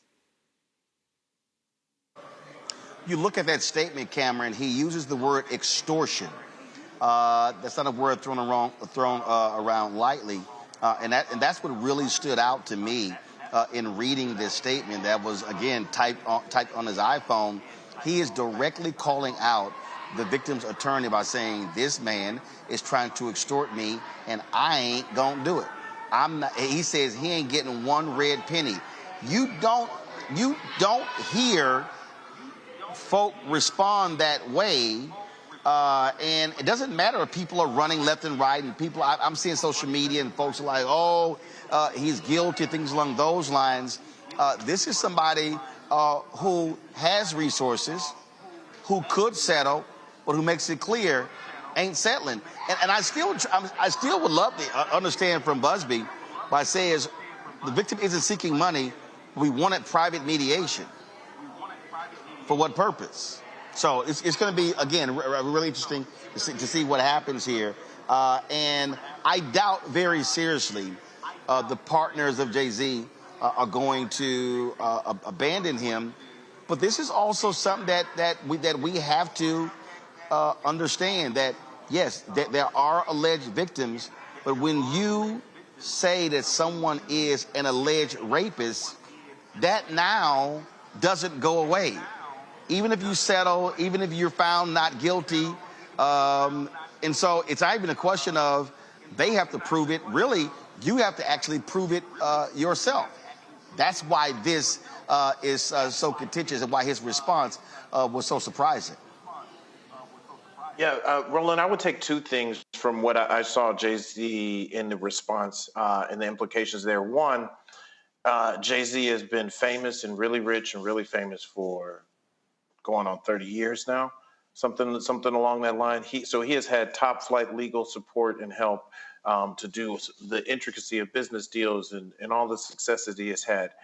And for him to skip all the probably millions of dollars in retainers that he pays some of the best lawyers in the world, definitely in the country, to represent him, and to give a direct response when I'm pretty sure has been trained for this, to go through the lawyers and so forth, means it at least points to a person who is fully confident that at least he understands the truth and that he's not something he's not guilty of there. And then I think having worked obviously for a decade plus in the corporate communications industry, we also deal with a lot of crisis communications, and often usually in celebrities or high profile, high ranking campaigns, and or high-profile corporate positions and so forth, it is a tactic to be able to try to get this mediated and settled early, because they know most people fear the bad publicity. And so for Jay-Z to kind of look for no settlement, I don't know what private mediation looks like. It looks like 20 years later, if it is not tied to any kind of financial compensation, and this is not and there's no criminal recourse. I'm no lawyer, but I'm not sure exactly what they would be looking for then, other than, like I said, like this is a huge smear on his name. And then the other big thing that this does and that we must protect against, but it's kind of baked in the cake now, is this online matrix. Now with so many different stories, and so many different attached keywords. Everything that's going to happen in the Diddy lawsuit. Now Jay-Z's name, when you Google his name, these might be one of those first top things that pop up in the search engine, the way that looks. And I think there's material damage just to his brand there, just by being even named in this. So if this is something, hopefully, but if this is something that Jay-Z is found innocent of, I think he has huge recourse for Busby to go after him, because now, just for now into who knows how long, just if you search his name, the matrix of stories of this will be attached to him, as opposed to all his accomplishments. All right, folks, hold tight 1 second. When we come back, we'll talk about Congressman Jim Clyburn saying that President Biden, if he gave Donald Trump a pardon, he would support that. I don't even understand why this is a conversation. You're watching Roland Martin Unfiltered on the Black Star Network. Support the work that we do. Join our Bring the Funk fan club. If you want to give to us via Cash App, you can do so by using the Stripe QR code you see right here on the screen. And so you can go right there. You can see him checking money order to P.O. Box 57196, Washington, D.C., 2003 7-0196. PayPal, R. Martin Unfiltered. Venmo, RM Unfiltered. Zelle, Roland at RolandSMartin.com. Roland at RolandMartinUnfiltered.com. You can also, of course, get our merchandise, our latest shirt. Don't blame me. I voted for the black woman. You can actually go to blackstarnetwork.com, RolandMartinUnfiltered.com, or go directly to RolandMartin.creator-spring.com. We'll be right back. Hi, I'm Isaac Hayes III, founder and CEO of Fanbase. Fanbase is a free-to-download, free-to-use, next-generation social media platform that allows anyone to have followers and subscribers on the same page. Fanbase was built through investment dollars from equity crowdfunding from the Jobs Act. People just like you helped build Fanbase, and we're looking for more people to help build Fanbase. We are currently raising $17 million in a Regulation A crowdfund on StartEngine. We've already crossed $2.1 million, but we're looking to raise more capital from people just like you that deserve the opportunity to invest in early-stage startups without having to be accredited investors. So right now, I'd like you to go to startengine.com/fanbase and invest. The minimum to invest is $399. That gets you 60 shares of stock in Fanbase right now, today. And then use Fanbase to connect with friends, grow your audience, and be you without limits.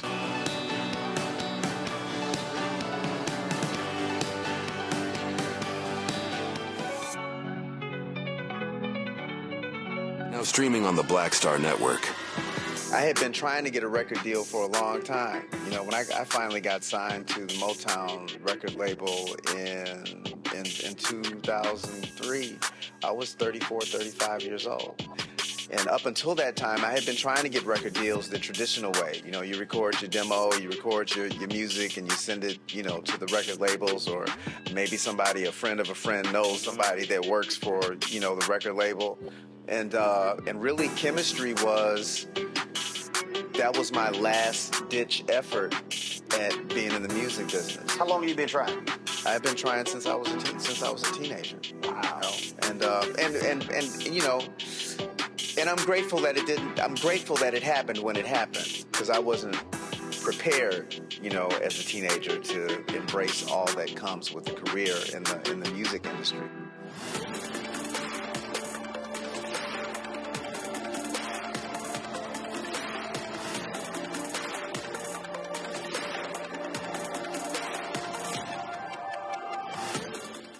Hey, this is Motown recording artist Kim. You are watching Roland Martin Unfiltered.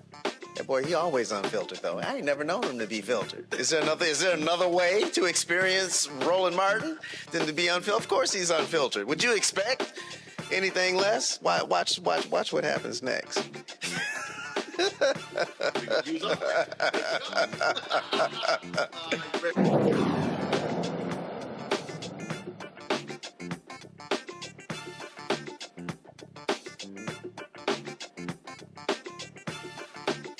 Hey, folks, welcome back to Roland Martin Unfiltered, the Black Star Network. We're here at the 10th annual Operation Hope Global Forums. A lot of conversations taking place with regards to whether President Joe Biden should pardon Donald Trump. Well, on MSNBC, Congressman Jim Clyburn actually said this. Do you think that President Biden should pardon Donald Trump? And if so, why? Yes, I do think so. And I think he should pardon all of those people that have been accused and have been targeted so that we can clean the slate. We can have an air of possibilities for the future. If we keep digging at things of the past, I'm not too sure the country will not lose its way.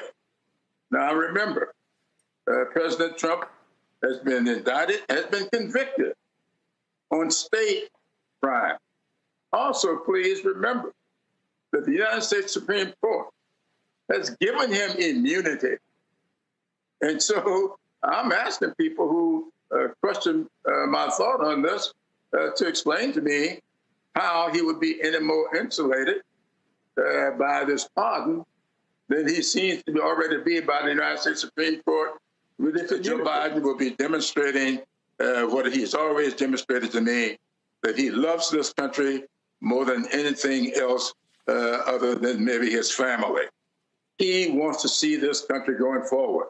He doesn't want to see us keep digging into the past, but moving forward. So I think it would give a tremendous opportunity for him to demonstrate that kind of concern for the future of the country.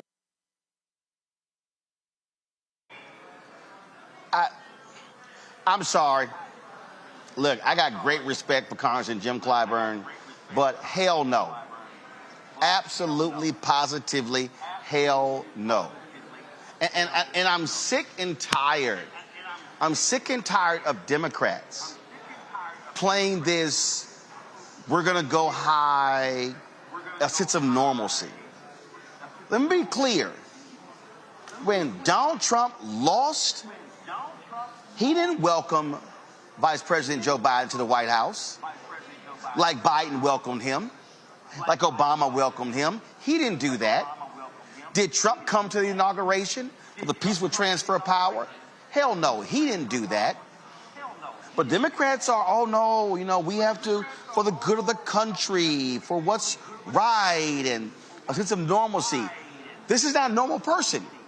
So why are we playing this sense of normalcy game with somebody who flouts? Yesterday, Christian Welker of NBC aired an interview with him, and he still refused to concede the 2020 election. I am sick and tired of Democrats trying to treat this man like he's normal. He's not. And I'm going to tell you, Congo, if I'm Vice President Harris or Biden, the hell with him in the inauguration. I don't need to be there. This man flouts norms. This man doesn't care. And Republicans are right there with him. But everyone else is supposed to treat them with deference, with respect, with dignity of office. When he shows none of that, there is no way in hell that Biden should even remotely consider giving this thug a pardon. And just look at history in terms of the Nixon pardon and where that gets folks, right? Look, Democrats are already struggling with their base right now. People felt like Vice President Harris ran away from the base, ran to, the center, ran to the Liz Cheneys of the world, and didn't pay enough attention to their base. The base does not want to see Donald Trump get pardoned in any way, shape, or form. And so people are already frustrated with the Democratic Party for not fighting for our core values. This is really going to push them over, and they're going to lose a whole generation of Democrats and potential Democrats. We're talking about accountability, and this country has a terrible history of not holding people accountable for their racist actions, whether we're going back to the Civil War and what happened with the people, who are part of the Confederacy, whether we're talking about slave owners getting reparations, whether we're talking about this right now and look, people are really acting like, oh, because Biden pardoned his son, now Trump has a permission structure to pardon the January 6th insurrectionists. He was already going to do that. He's already had a term where he abused the pardon process. So this has really nothing to do with that. And people keep creating this false equivalency with Hunter Biden and Trump. Hunter Biden, who took responsibility for what he did. Trump will still want to acknowledge the election right now. So Biden, if you love this country, how about loving the rule of law? How about holding people accountable? Because people are treating him like that 17-year-old kid in college who's just making these dumb mistakes and just needs another chance because people just don't want him to ruin his life. The man tried to overthrow the country. He's an insurrectionist.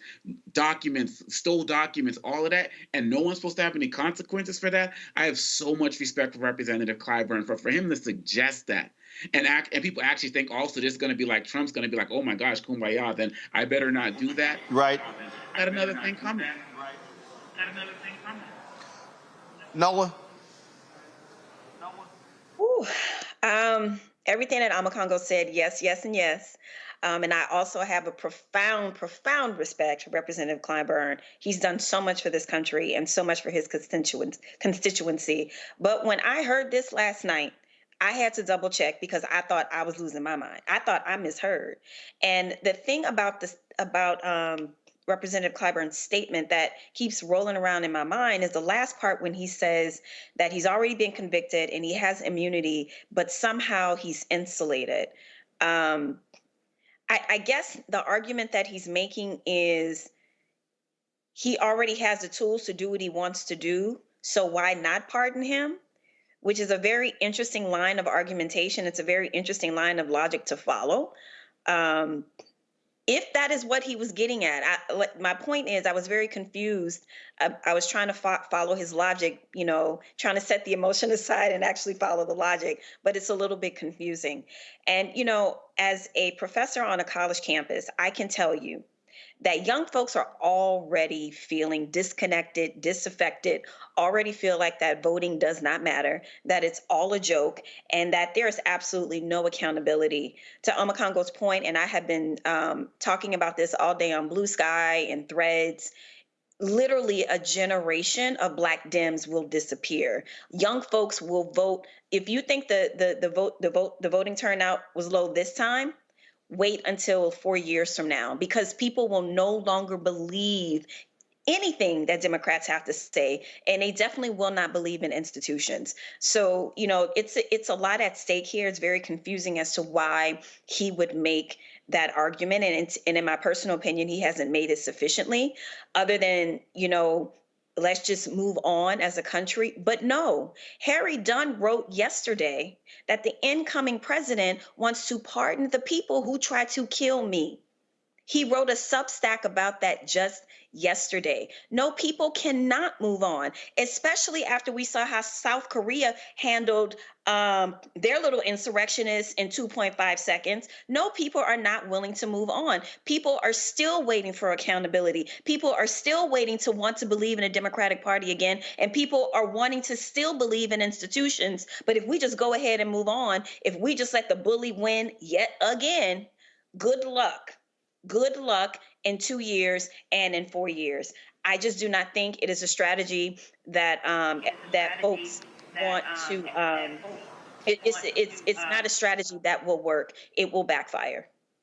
Right, and the thing here, Cameron, again, what it would say is you can be the first individual who occupied the Oval Office to attempt to overthrow the election, and we're going to go and give you a pardon. Now, damn that. I'm sorry. No, this man is evil. This man had contempt for the country. This man continues to advance lies. He should not be rewarded with a pardon. Point blank, period. I think there's two things that I'm noticing here. One, we got to stand on business, as the kids would say. You got to stand on business. I think it was just mentioned before me that so many different people, when you look at exit polling, you look at focus groups and talk about one of the things that annoyed them about Democrats or the Democratic Party and various Democratic candidates is the fact that they couldn't tell what they stood for.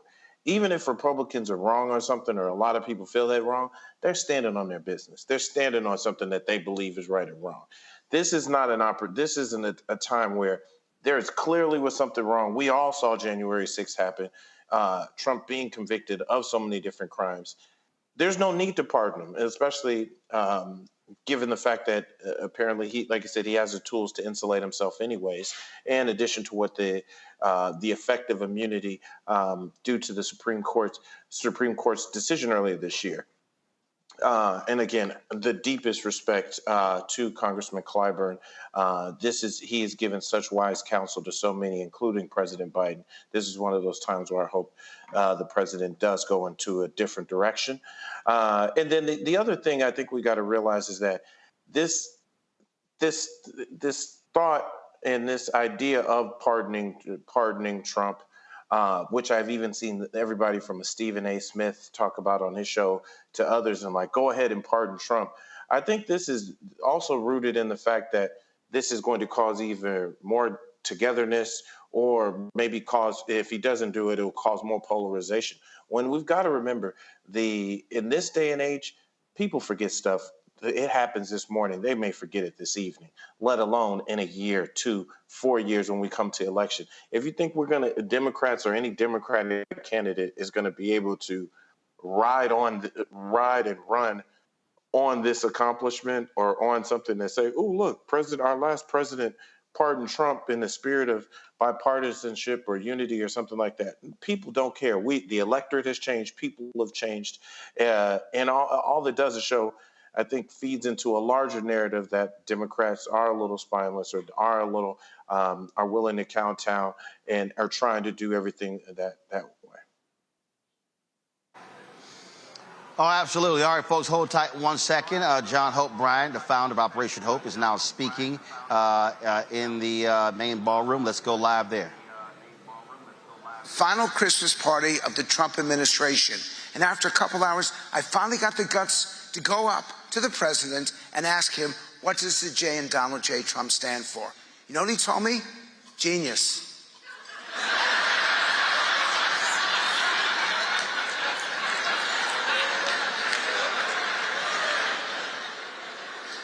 Okay, but we're not doing politics here. One third of the country has actually stopped talking to someone because they disagree with them. And this happened over Thanksgiving, and it's going to happen over Christmas. You know who it happens with most?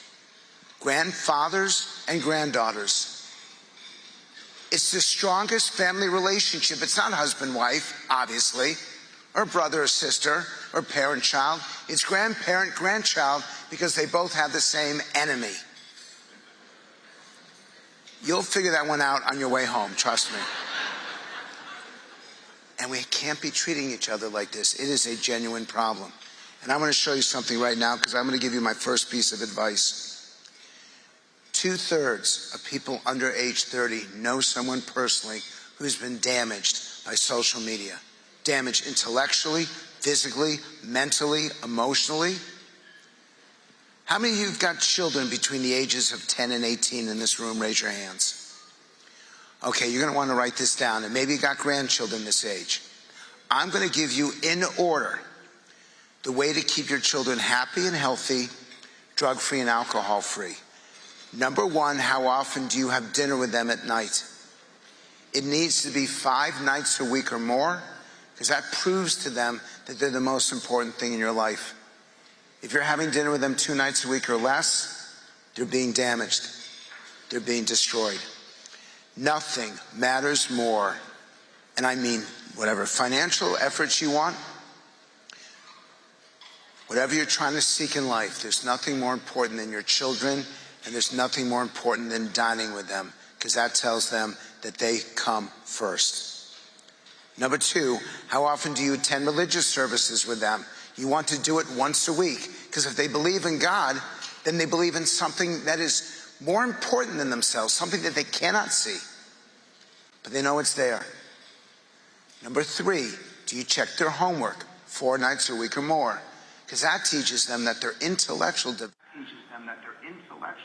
So, folks, pollster Frank Luntz is speaking right now. One of the things that he said there, he talked about a third of Americans not speaking to somebody else if they disagree with him.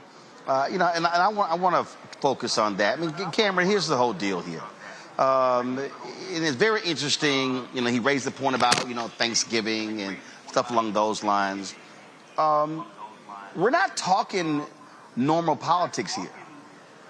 We're not talking traditional Republican Party versus Democrat, progressive versus conservative.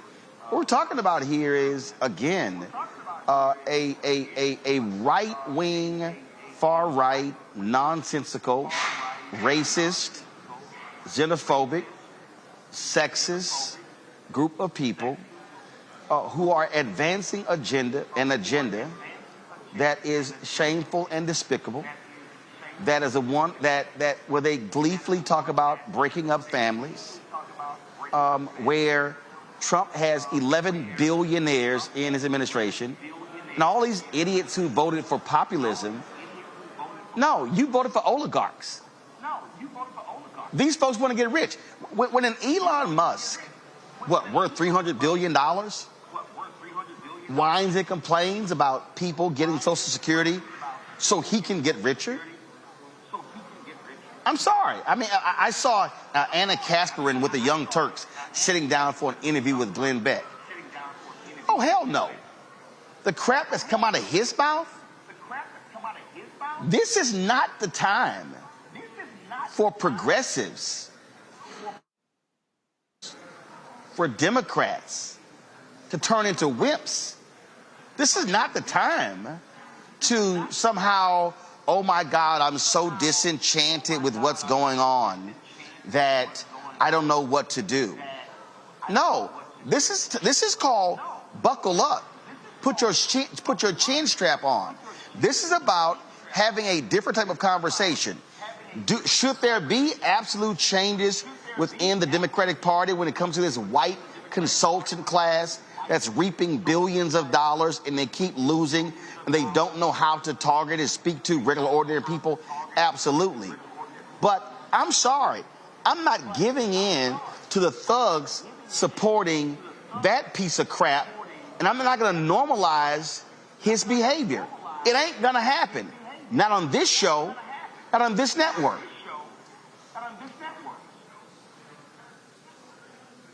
Yeah, Roland, we've got a deep history of working in over the years and having worked in and for the Democratic Party for 15 years in various capacities. I would say we often hear it's the most consequential election. I think this was one of the most consequential times because it was put on full display. I mean, if as a party, we can't, as a party and on individuals, if you can't realize it's not just that we want to throw norms out because the other party has thrown norms out, so let's meet them where they are. People have changed. Society has changed. People's demands and what people are looking for has changed.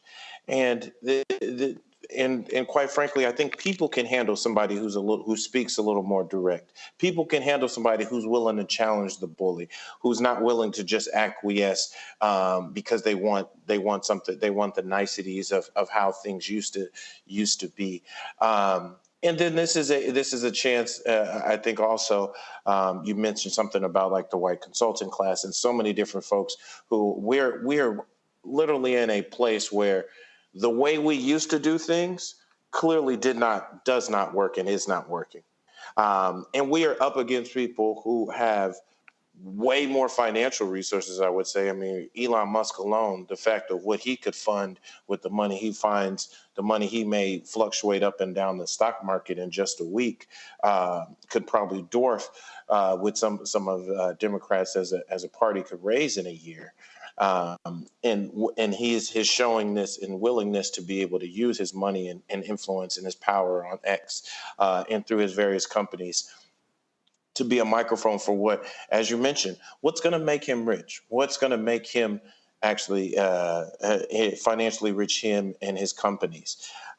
It does make me nervous as we go into this. As we go into this next cycle, you've seen the Democratic Party has their new chairmanship in those elections that are coming up, and so many different things. You're starting to realize in some of the postmortems of what happened in this last election are happening, and you're not hearing the deep accountability that needs to come from the people who ran these campaigns and who didn't put those investment dollars early to turn out our various coalitions in our various communities, Black communities specifically.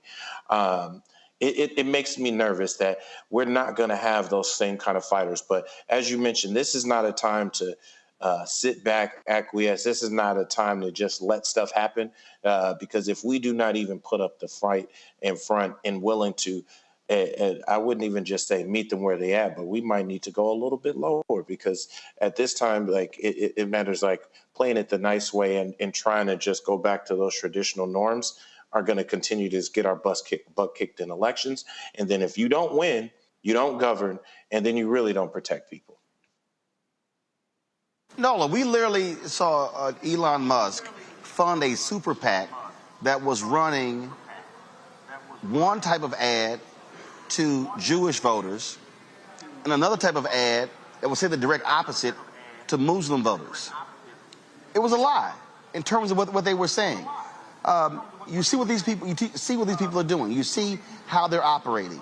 And I'm telling you right now, I saw Congressman Roland on ABC yesterday talking about this Doge Department of whatever the hell, this so-called department that Vivek Ramaswamy and Elon Musk are going to be running, looking for efficiencies in government. Let's be real clear.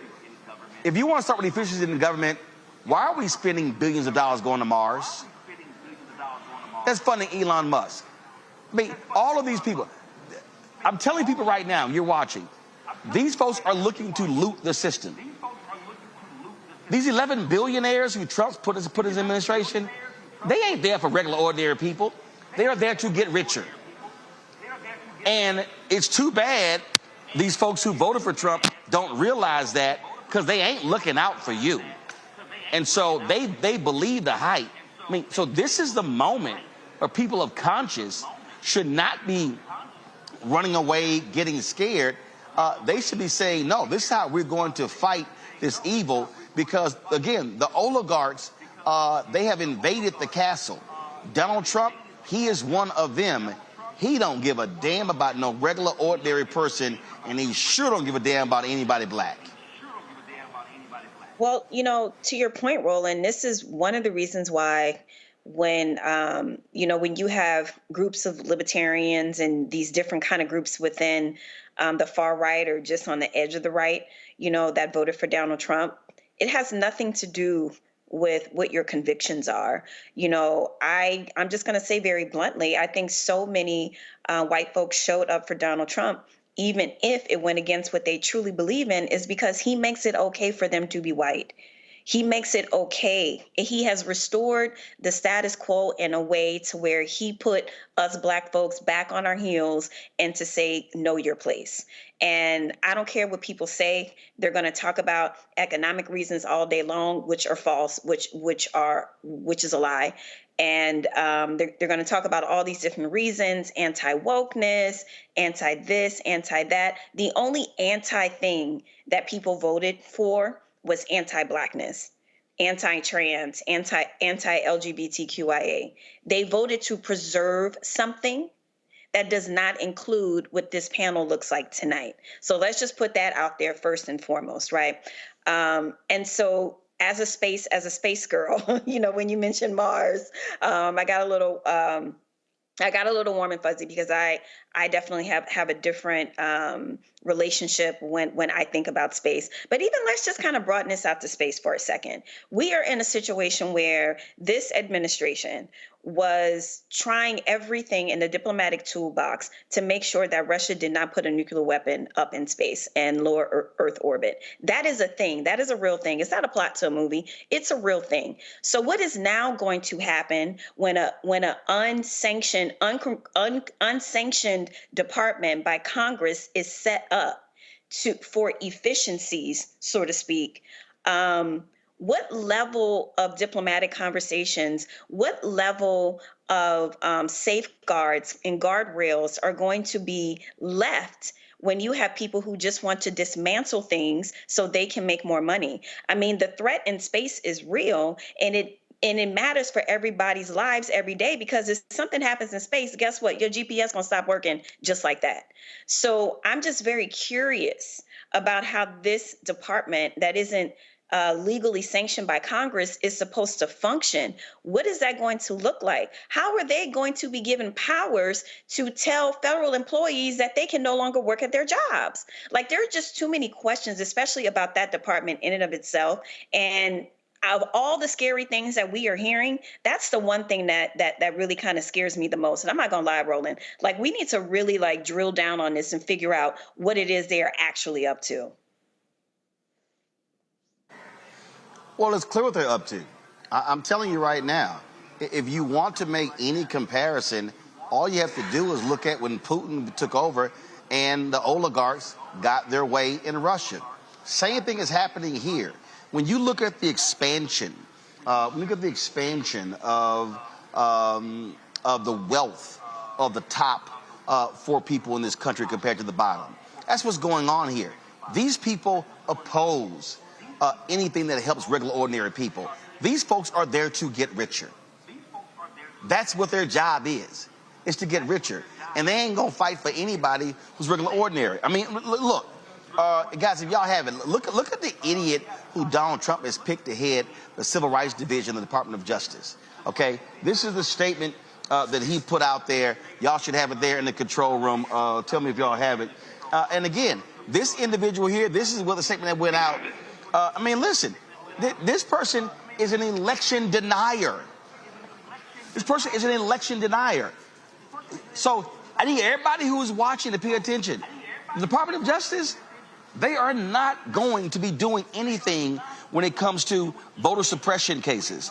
Because Harmet Dillon, this woman right here, look at this. She stood up consistently to protect our cherished civil liberties, including taking on big tech for censoring our free speech, representing Christians who were prevented from praying together during COVID, and suing corporations who use woke policies to discriminate against their workers. Y'all, that's what they're going to be doing.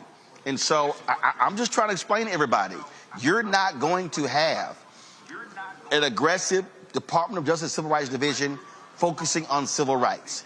They're going to be focusing on religious issues for the far right. They're going to be opposing efforts when it comes to voter expansion. They're going to be supporting election deniers. Prepare yourself for what is coming. And what I am saying here, Amakonga, what is needed, you've got to have people who are staying in this fight, who are willing to stand up and understand what's happening. You know, I saw Mark Elias, he tweet, oh, mainstream media is ignoring what the Republicans are doing in North Carolina. Well, guess what? We're not on this show. We're not ignoring that. And so, and listen, you got a bunch of other progressive shows out there. They've thrown in the hat. I mean, Yank Uger is excited because Elon Musk is taking his suggestions about DOGE. Man, I don't give a damn about that. Elon Musk doesn't care about any of us. You already see that with how they want to attack Medicare. You saw Donald Trump lying on NBC, and Kristen Welker led him by saying, oh, how he saved the Affordable Care Act. No, he didn't. He tried to kill it. That's all these folks do is lie. And I'm telling you right now, okay, if folks want to sit here and just allow these things to happen, all right, we'll see what happens. And you know what? A lot of these loudmouth black folks, okay, yeah, oh yeah, your B1, your FBA, your ADOS people. Yes, let's see what y'all gonna say now. Because see, it's amazing. All these folk has so much smoke for Vice President Kamala Harris, and they so quiet. They real quiet. And a whole bunch of other these loud mouths with YouTube channels who's always talking about what I'm talking about. It's amazing how quiet they are. But y'all so-called fight on behalf of black people. foundational black Americans. But y'all ain't saying nothing about what these folks are putting in place. Yeah, we see y'all. We see what y'all doing. I'm gonna go ahead. This is real talk, man. You know, Tim Snyder writes in his book on tyranny about acquiescence in advance to dictators, and a lot of these networks are doing that. And, you know, you talk about some of these groups that are talking about reparations and the like. I can add a lot of groups who are pro-Gaza, pro-Palestinian rights, as we all want to free Palestine. But I've noticed there's no smoke, you know, being directed towards the Trump administration in the same way they did with Biden and Harris as well. So, again, we're seeing so many people give up and acquiesce. These networks that Meet the Press interview was terrible in terms of just allowing Trump to lie because all of these guys want access. And I'm going to go back to the first point that you mentioned, Roland, about like not caving in to people who say, oh, you got to work with these people. You got to, you know, acquiesce to them and sit with them. You know, it's the James Baldwin quotation that we've all been seeing. We can disagree and still love each other unless your disagreement is rooted in my oppression and denial of my humanity and right to exist. These people don't want trans people to be alive. They don't want our history as black people to be taught in schools. They don't want LGBTQ people to be able to have relationships. They don't want women to be able to, what are the Fuentes says, your body, my choice. They don't believe in the fundamental right of everyday humans to exist unless it's under their white male cisgendered thumb. And we got to fight that in every way, sense, and form. I believe in finding common ground, but people got to want to find common ground with you. And if people want to root it themselves against our existence, then we got to fight it. And for all of those people out there who are going to be silent right now and have all of the smoke for Biden and Harris, and you showed us what you are truly about as well. And so the fact that you on the Black Star Network here is like, we're not trying to interview these guys. We're not trying to be cool with these guys. We're going to be the same people we were before the election. After the election, we're not going to try to switch it up. We need more of that fight in America. We can't have the Clyburns talking about pardoning Trump. We can't have these networks out there trying to get access to Trump and, you know, and kissing the ring. If we do that, then we're doomed. Facts. Well, I just think that what you're seeing, you're seeing a lot of people who are giving up, who are disgruntled, who are upset. I get all of that. But the one thing that I just refuse to do, I just refuse to betray the ancestors. I mean, we're sitting here in Atlanta, and I was thinking about earlier, the civil rights leaders who, you know, I saw Ambassador Andrew Young, who's 92 years old. We lost this year so many critical leaders in the last 2 years. When I think about Reverend James Lawson, I think about Harry Belafonte, I think about Reverend C.T. Vivian, Reverend Joseph Lowry, I think about Henry Hank Aaron, I think about, again, so many who are now ancestors. These folks didn't give up. These folks didn't stop. They, I mean, to their last breath, they were fighting. I think about, again, these individuals were 90 and 91 and 92 years old, 95, 96, still swinging, still fighting, not giving up. And I listen, and I'm sorry. Forgive me if I don't have a lot of empathy and compassion for folks in their 20s and 30s who, oh my God, all hope, we're just tired and we've been fighting and oh my God, these things. Really? Really? I mean, the sister in Baton Rouge lost the re-election on Saturday. Black people, look, you look at the numbers. Our voting numbers were horrible. So here you got a white guy, football coach, never been in public office before. He gets elected, mayor of a city, $1 billion budget, football coach. That's it. Never run a business. Never been in public office. And so we have in many ways this epidemic, I think, of people who've given up, lost hope, who don't know what to say, what to do. And I'm sorry, Cameron, this is not the time. This is not the moment. This is a time where you need people who are, yes, take a respite, go on break, do a sabbatical, but come back, get in the fight. Because what the right wing are doing, they want to solidify the Supreme Court. They want to solidify the federal judiciary. They want to solidify and take control of all of these states. They want to ram through an agenda.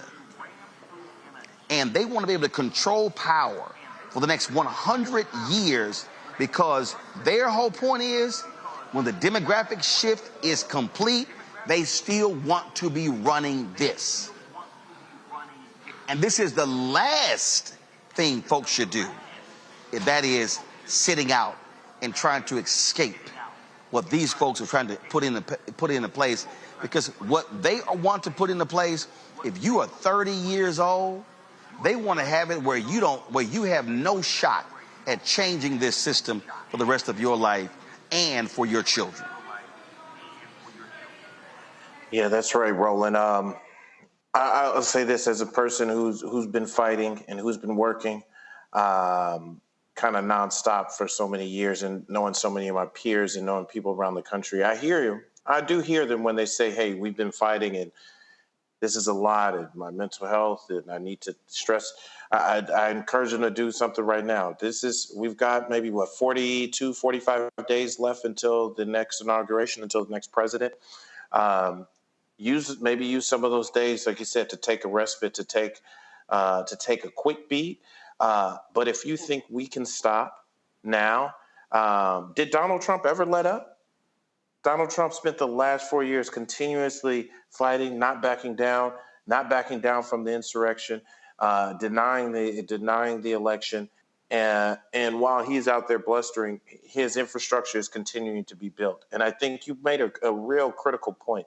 This is not just at the federal level, just at the presidential and Supreme Court, which we all pay attention to.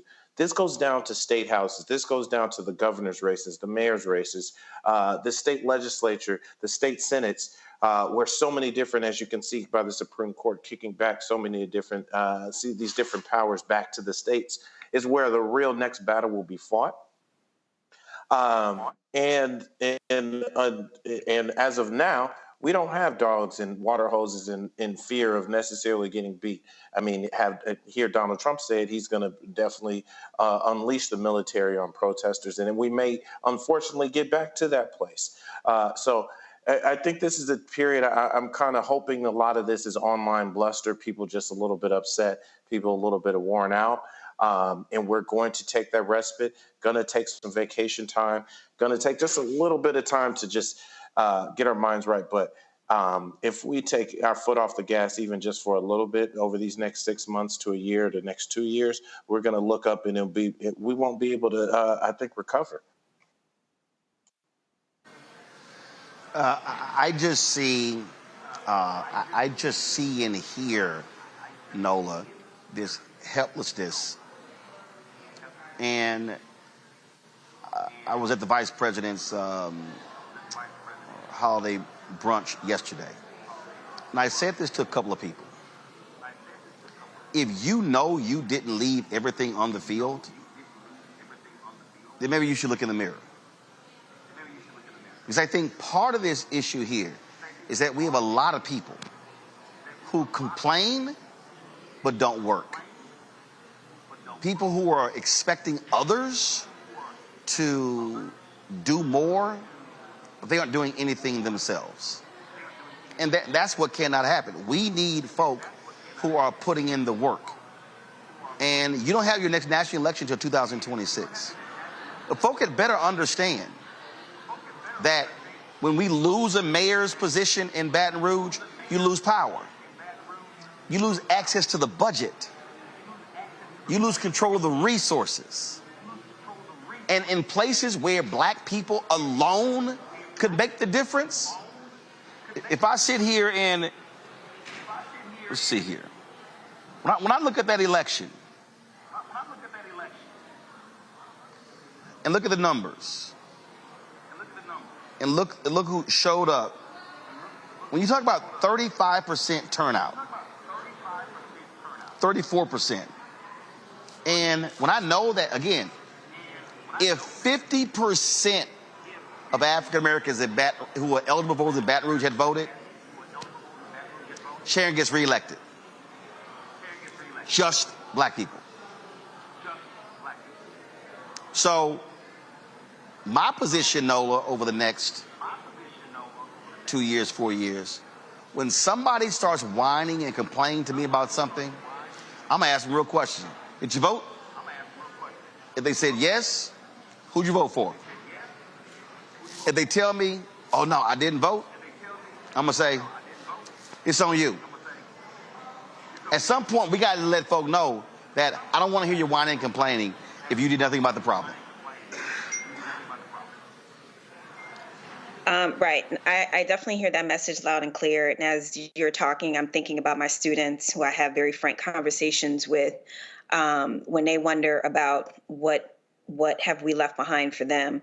But, you know, more to the point, I had posted something in my story and you had shared it, Roland, when I talked about those of us who were out there who left it on the line.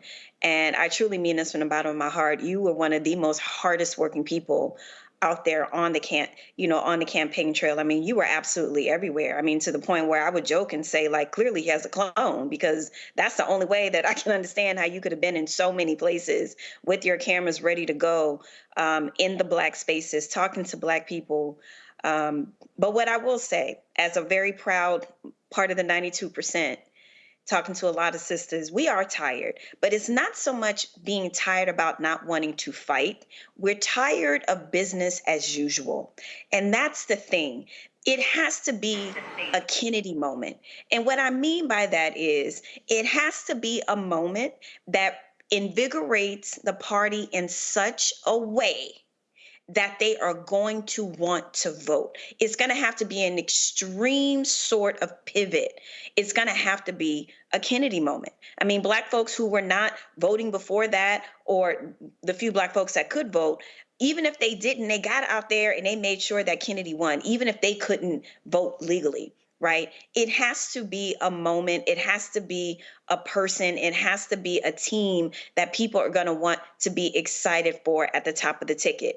And I take all your points about not just what's happening federally, but also at the state and city level. And then another thing is to my earlier point about how many in this country is very clear that they want conflict, that they want violence, that they want war. We have to. Something that we do not want to do. We have to be uncomfortable for a little while. We have to get comfortable with the discomfort of maybe having to think about different ways, to get messaging through, try to figure out different ways how to teach kids civics in a way that they get excited about. We have to organize in a way where our ancestors marched for months to make their point about being able to just sit at the front of the bus. They got uncomfortable. We are too comfortable. So it cannot be business as usual. It has to be an energizing moment to where people actually buy into what the party is selling. And we have to also get uncomfortable. That's a tall order. In 2 years, 4 years. It's a tall order, and it will not be filled by doing business as usual. Congo, I think one of the things that, look, you're going to have the Democrats elect a new chair, and there should be some hardcore demands made by black women and black men of all the candidates and making sure, no. These things have to happen. This is where you begin to say, no, we ain't gonna play these games. The New York Times dropped the story of the weekend of what black staffers in Philadelphia just went rogue, creating their own plan, trying to reach black voters. Okay, they had an awful rapport with the campaign. We know what the spending was. We know how atrocious it was. This is where we say, no, hell no. Y'all about to deal with some issues right now and put them on notice and say, to Nola's point, ain't gonna be business as usual. Oh, these four firms that 600 million went through for the advertising, not one of those firms should be even involved in the next presidential election. So again, this is where you put folks on notice by saying, yeah, we're not going to phone call, we're not going to phone back, we're not going to do all that damn work if you're going to keep sending the same millions and billions to these white strategists who refuse to listen and target black people. Ain't going to happen. Oh, absolutely. You know, today I spoke at the Kunta Kinte Alex Haley Memorial Statue of Celebration 25 years in Annapolis, Maryland. And the First Lady, Don Moore of Maryland, was there speaking, and she reminded us that Wes Moore is the only black governor in the country right now. And so I'm looking at what's happening here in Maryland, where I'm living. I'm looking at, what we've produced as it relates to, the senator and also Brooks and the like. And we have to take the examples of people like Governor Moore and also Brooks, and across the other country, so many other examples that you brought up, Roland, like the one you just said. These guys are making their own plan, and we have to multiply it tenfold. Man, Governor Moore's only 46, right? We have to continue to fight our own plans, continue to build on our own communities. And there are so many examples like that across the country that you know better than anybody else, Roland. And so you have the ability to educate people on our successes and failures, the rise of people like Representative Crockett and the like. We have the ability to mobilize ourselves. And if we don't do it now, like all of you all just said, if we don't do it now, it can be 50, 60 years or more before we can really get back to the type of power we were on the road to getting. My students after the election, similar to Nola, it was like a rocket had hit them or something, the level of anger and frustration, but the sadness that they had. But I told them, look, you can be as sad as you want, but if you come back in the spring and you can't tell me who your state senators are, who your city councilors are, who the dog catcher is, and when these elections are happening and don't know what a school board meetings, you haven't made some conscious decisions about companies you're not going to support anymore because they're pro-Trump. And I was just running down the list of different things you can do. Then I was like, you Roland, don't talk to me, because you continue to be part of the problem. You all are slacktivists. You're not serious in making real change. And until you get out there and actually do something significant in your spaces, especially locally, then it's only going to get worse for you. And that's a charge we have to continue to give our young people, and in our black spaces and who are in black political spaces. We need to continue to challenge the Democratic Party, but continue to build on our own and be prepared to do this without them if we have to. Absolutely. And so, folks, we won't be giving in here. We won't be kissing up to the likes of Glenn Beck and the far right. That shit ain't happening. We're going to keep the pressure on, demanding change. And so let me thank Cameron, Nola, and Amakongo as well. Folks, don't forget, we're going to be here today, tomorrow, and Wednesday covering the Global Hope Forums. We're going to be live all day tomorrow as well. You can see the alternate stream that we have going, so be sure to check that out. And so don't forget, support the work that we do by joining our Bring the Funk fan club. You, of course, give us via Cash App by using the QR code from Stripe. There you see it right there. You can also send your check and money order to P.O. Box 57196, Washington, D.C. 2003 7-0196. PayPal, R. Martin Unfiltered. Venmo is RM Unfiltered. Zelle, Roland at RolandSMartin.com, Roland at RolandMartinUnfiltered.com. Be sure to download the Black Start Network app, Apple phone, Android phone, Apple TV, Android TV, Roku, Amazon Fire TV, Xbox One, Samsung Smart TV. Of course, be sure to get a copy of my book, White Fear, How the Browning of America is Making White Folks Lose Their Minds, available at bookstores nationwide. Get the audio version on Audible. You can also, of course, get merchandise for Roland Martin Unfiltered by going to the Black Star Network, RolandMartinUnfiltered.com, BlackStarNetwork.com, or go to RolandMartin.creator-spring.com. And to get our new shirt, Don't Blame Me, I Voted for the Black Woman, or FAFO 2025, get that as well. And, of course, folks, be sure to support the investment into Fanbase. You can go to StartEngine.com/Fanbase, StartEngine.com/Fanbase. On Thursday at 8 p.m., there's going to be an Investathon, the second one. We're going to be airing it right here on the Black Star Network. with Isaac Hayes. So be sure to check that out as well. Folks, that is it for us in Atlanta today on the first day of the Global Hope Forums. And so we appreciate all of you for tuning in as well. We're going to have a number of interviews with a variety of folks tomorrow, so you want to watch out for those. Until then, I'll see y'all tomorrow right here on the Black Star Network. Holla! Black Star Network is here. Oh, no punch! I'm real revolutionary right now. Thank you for being the voice of Black America. All momentum we have now, we have to keep this going. The video looks phenomenal. See, there's a difference between Black Star Network and black-owned media and something like CNN. You can't be black-owned media and be scared. It's time to be smart. Bring your eyeballs home. You dig?